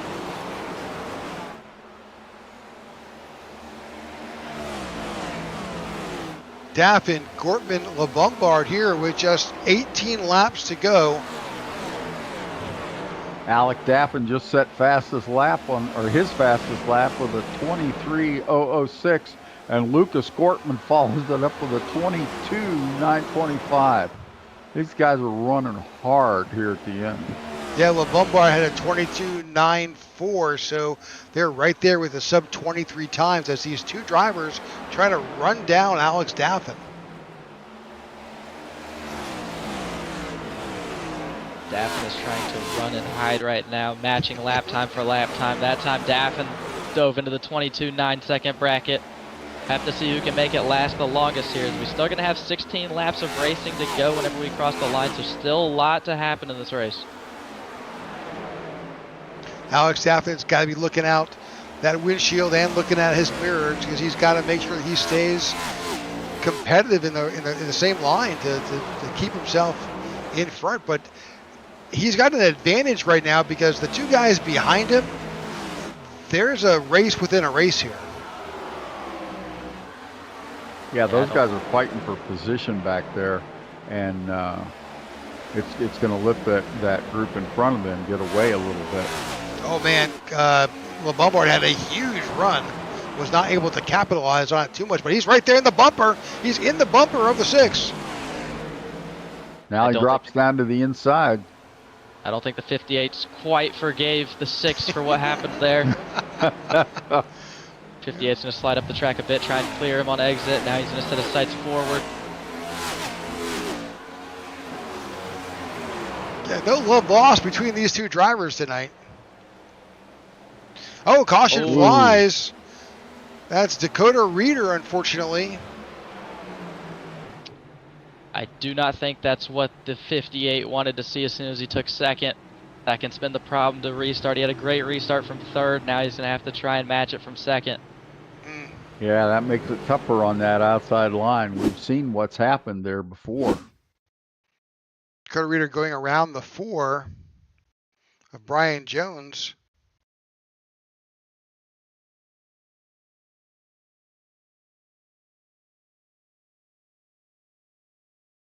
Oh, the 4 came down. He just comes down on him. And both drivers involved. Be interesting to see if anybody decides. Looks like all the leaders are going to come down pit road besides the 6 and the 27. Couple staying out, couple coming in. Oh boy. Gortman stays out. Corey Ennis stays out. Everybody else comes in. I like this call from the 6 car. He was dominant whenever he did this in the second segment. Was able to hang on for that segment win. Super interesting move with just 10 laps to go. Be interesting to see who wins this race off pit road and restart third. between Daffin and the 58. Looks like Lombard's just taken 2. Yeah. Woohoo. Yep. 2 He tires. wanted that third spot. It's gonna put him right on the rear bumper of Lucas Gortman on the restart. Yeah, Alex Daffin took 4, as well as Grady Gherkin and Tyler Lem all took 4 tires. Kind of a risk-free play there for Gherkin. Wasn't going to lose more than just 1 spot there. I'm going to get 4 on it. I like that call from him. We'll have to see if those 2 tires hold on for Lombard. He was really loose on the last restart, and I can only imagine with just 2 tires on it, it's probably not going to get much better. No, he's going to be, well, he won't be starting at least on the front row. He'll be back second row with him and Daffin side by side. Corey Ennis to the outside. Or to the inside. We'll see how. Looks like Gortman's going to take the top. Yeah, that's an interesting call. Boy, I'll say. But I think that's more so a defensive move there. I don't think he wants that 58 on his bumper going into 1 after what we saw on that last run. Yeah, I think you may be right on that. Well, this is going to make this restart probably on lap, what, 91? Yeah, 91. It's going to make those last 9 laps very, very interesting. This ought to be a great climax for this all-star race this year at Dover Speedway.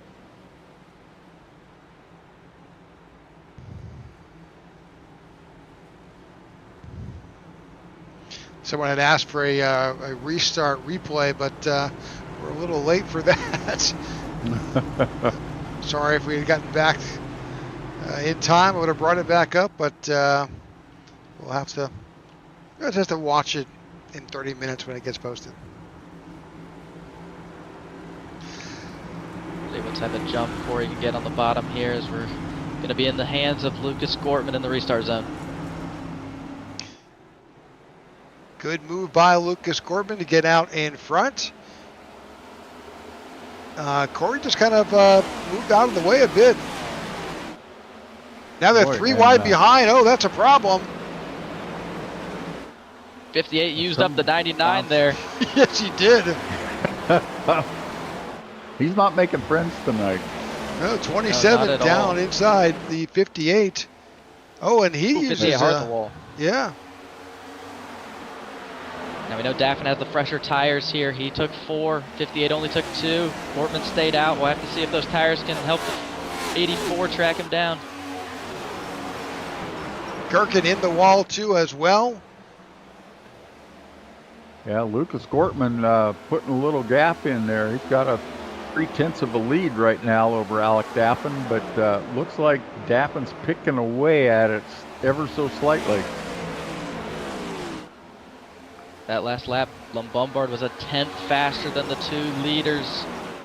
Jeez, a 22.81. That is a smoking time. My. And that was on 2 tires.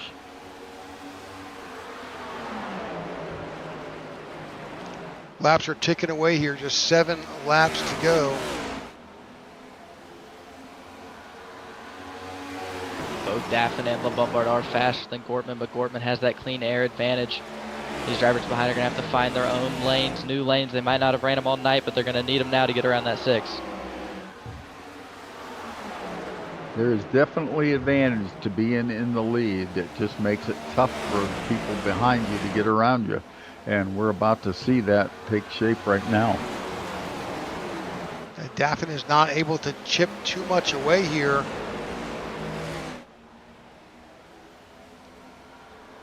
And that wall contact is not helping Lombard. Nope. Both. Yeah, he's a half second back from the leader huge. now. Alec Daffin just got a huge run. Both Daffin and Lombard are still faster than Gortman, but getting to him and passing him are 2 different things, as we're going to hit the line with 4 to go.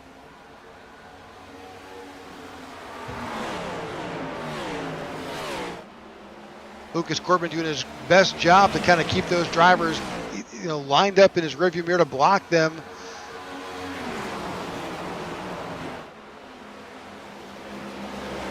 Alec Daffin looking for any way to get around Lucas Gortman here.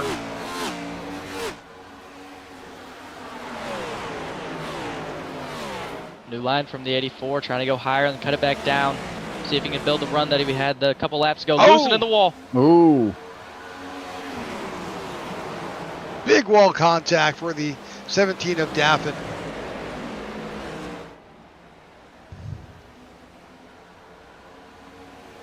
Just 2 laps to go here. Next time by, white flag will come out. Lucas Gortman leading. Oh, 58 goes around. 58's around. Oh, caution comes out. That's going to re-rack them, and we're going to try this again for 2 Oh laps. my. Oh my gosh. Just when Lucas Gortman thought he had it.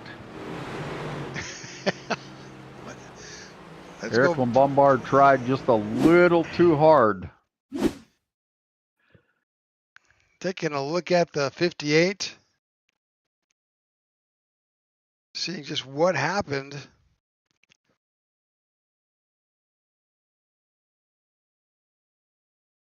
Yeah. Just, oh man. Kept it Luckily off for the him, wall. Didn't Yeah. hit anything too hard. What a move from the 27 of Corey Ennis.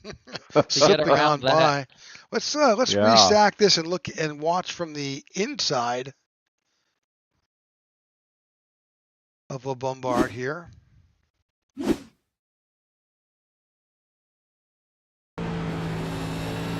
Watch his hands here.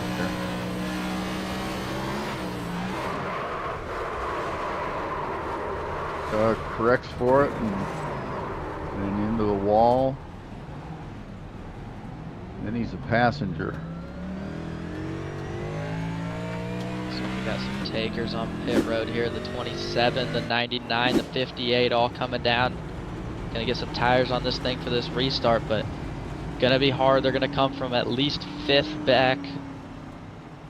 They're gonna have to get through a lot of good cars. Gortman obviously in the lead. Daffin, Gherkin, don't forget Gherkin also took 4 tires on that last restart or that last caution. He was faster than the leaders as well, so could be a car to watch to come in here and steal this thing at the end. Yeah, Lucas Gortman's got that prime starting position, but he's got a 14 lap tire disadvantage to 2nd place and 3rd place, Alec Daffin and Grady Gherkin.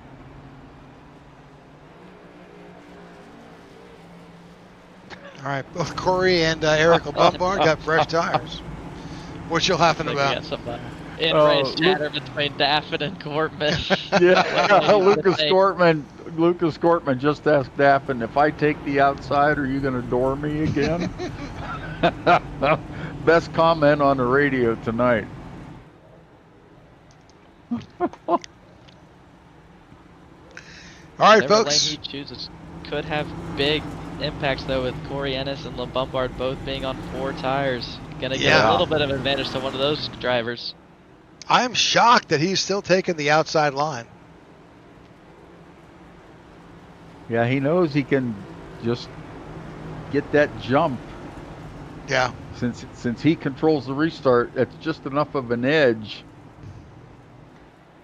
that he feels confident in easing into the throttle, not having to mash it. Here we go. It's going to be good.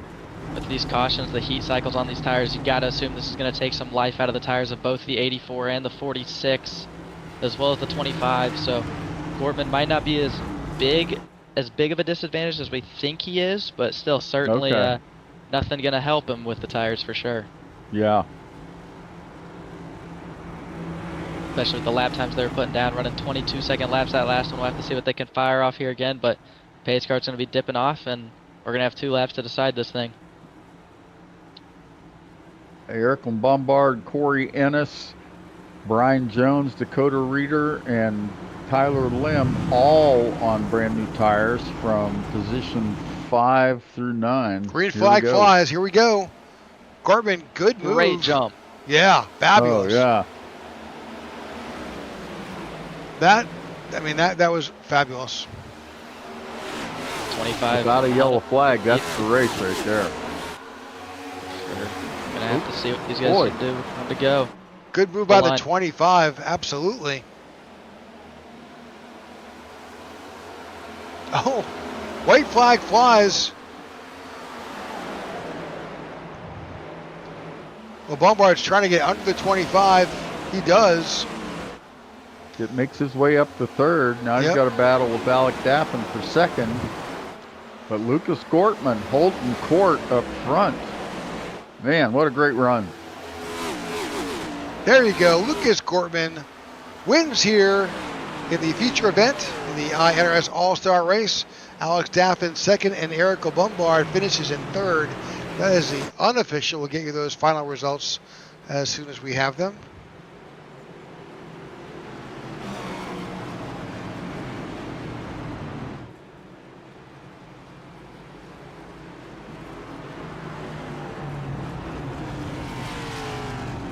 Well, that looks like the feature results right there. That Lucas is Gortman brings it home tonight. Followed along by Alec Daffin in second, Eric Bombard in third, Jake Musso in fourth, Corey Ennis in fifth, Grady Gherkin in sixth, Brian Jones seventh, Dakota Reeder in eighth, Tyler Lem in ninth, and Joe Torres round out the top 10.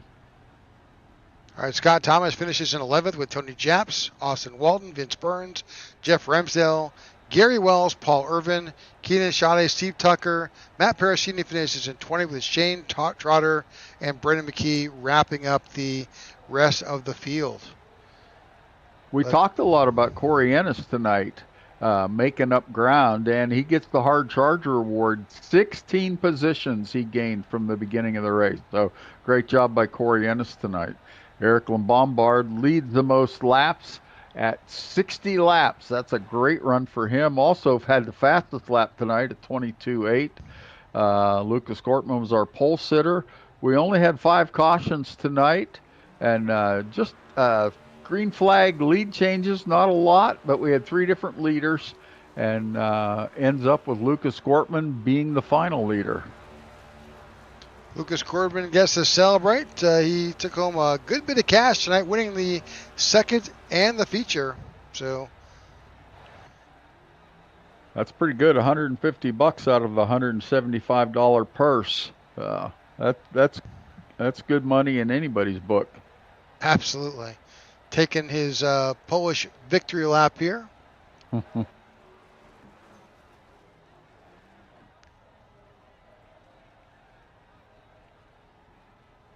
All right, well, congratulations, Lucas Gortman. Stay tuned. We should have all the drivers in the booth momentarily as soon as they make their way over. I think we've got Eric Bombard. Let's go ahead and grab Eric. This should be interesting. I welcomed him over to 40XLI. I didn't realize he was going to do all these things. All right.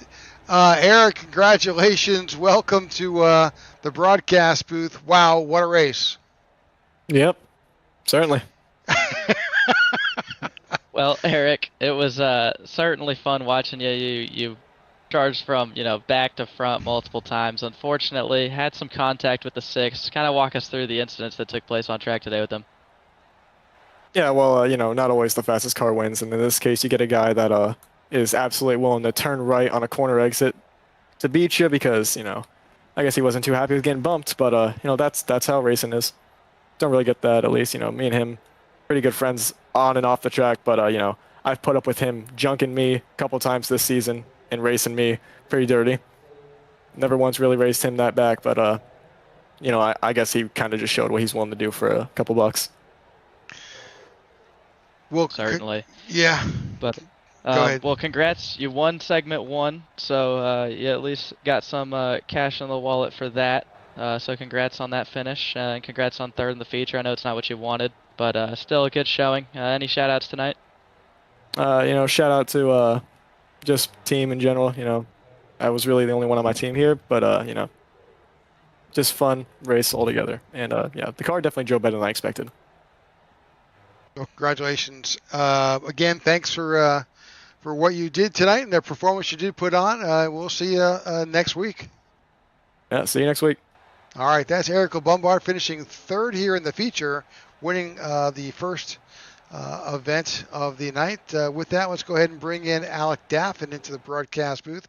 Alec, congratulations on your finish, man. That was crazy.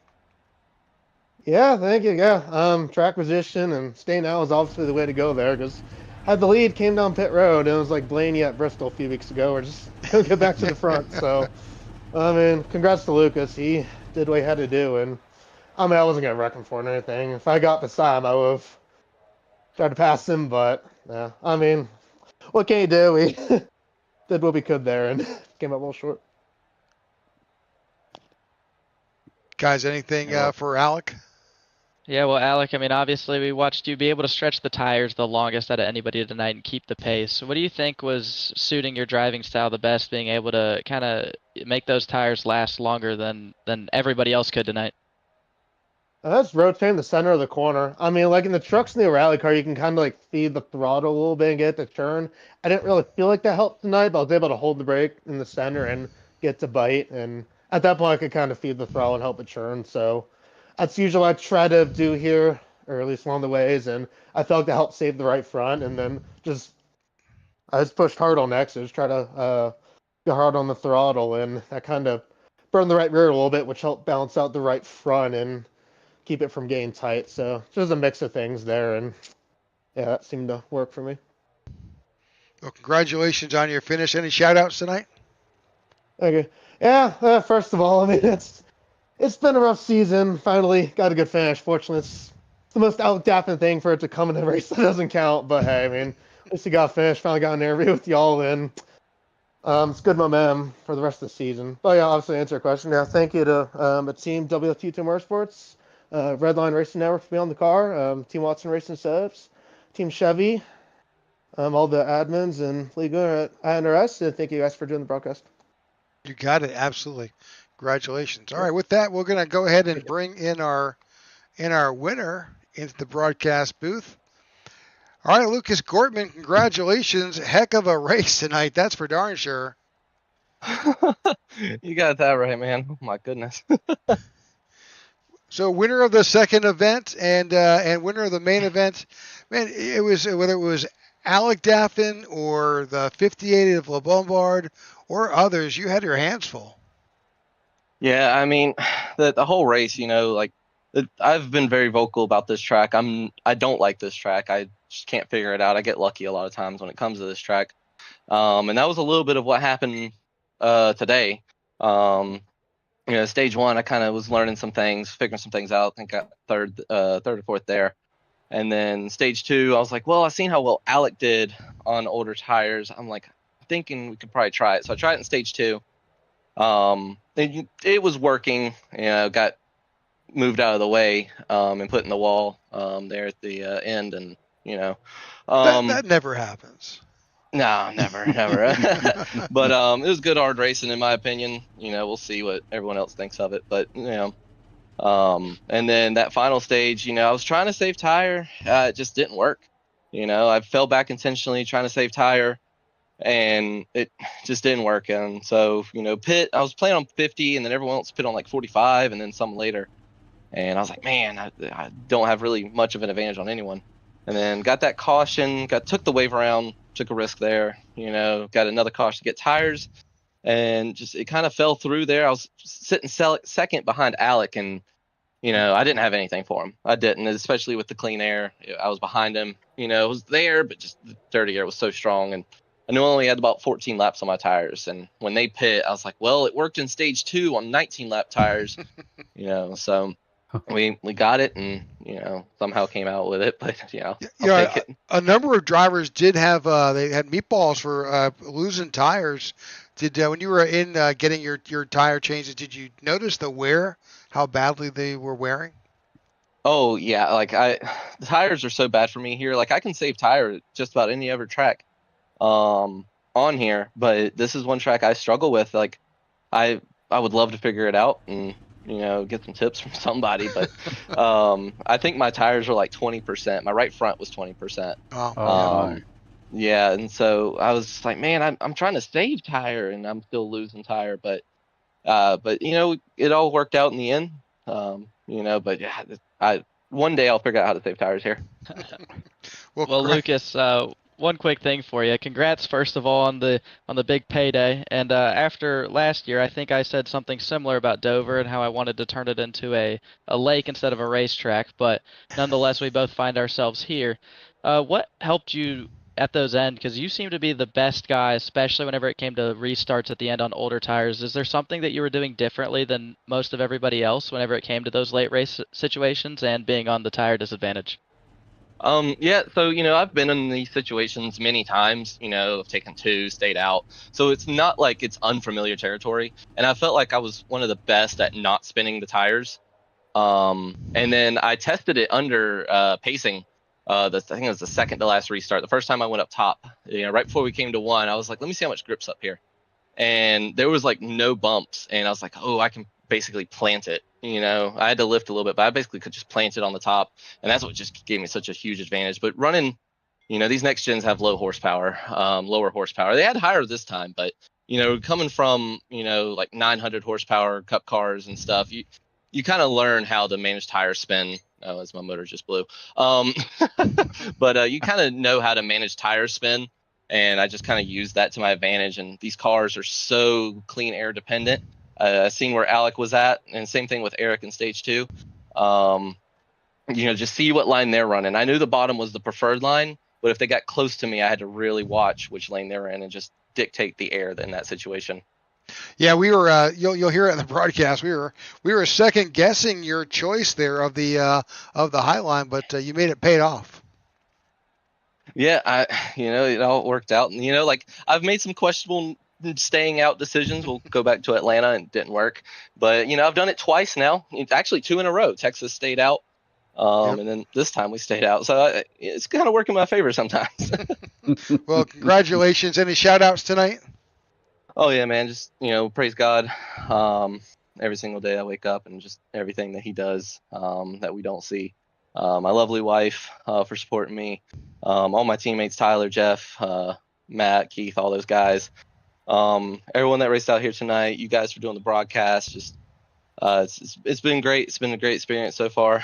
Well, it's been an okay experience, I'll say. But we can get some good clean green runs like we did today in the future. That'll be awesome. That sounds great. Yeah, we'll see you next week in Charlotte. Yes, sir. See ya. All right. That's Lucas Gortman winning tonight, the feature event here at the iNRS All-Star Race. Guys, any parting thoughts? I'll tell you, for me, we talked about how this was going to be an exciting race with the different format and everything that went into this, the 3 segments, no stages, but we had different segments and the inversion and all of that. But really what it boiled down to me, the exciting thing was the different strategies that went on at the end of that race. And just kept us all on the edge of our seats right up until the checkered flag. Absolutely. Jordan, any thoughts?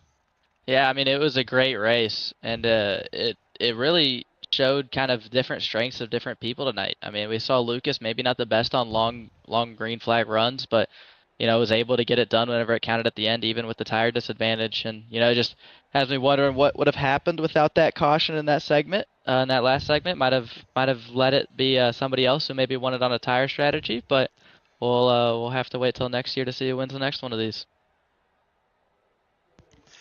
All right, absolutely. Well, there you have it, folks. The iNRS All-Star Race. We had Eric Lombard winning the first segment and Lucas Gortman running the table on the last 2. So tune in next week for the iNRS event at Charlotte on Thursday nights, and we appreciate you tuning in tonight. So thanks, folks, and good night.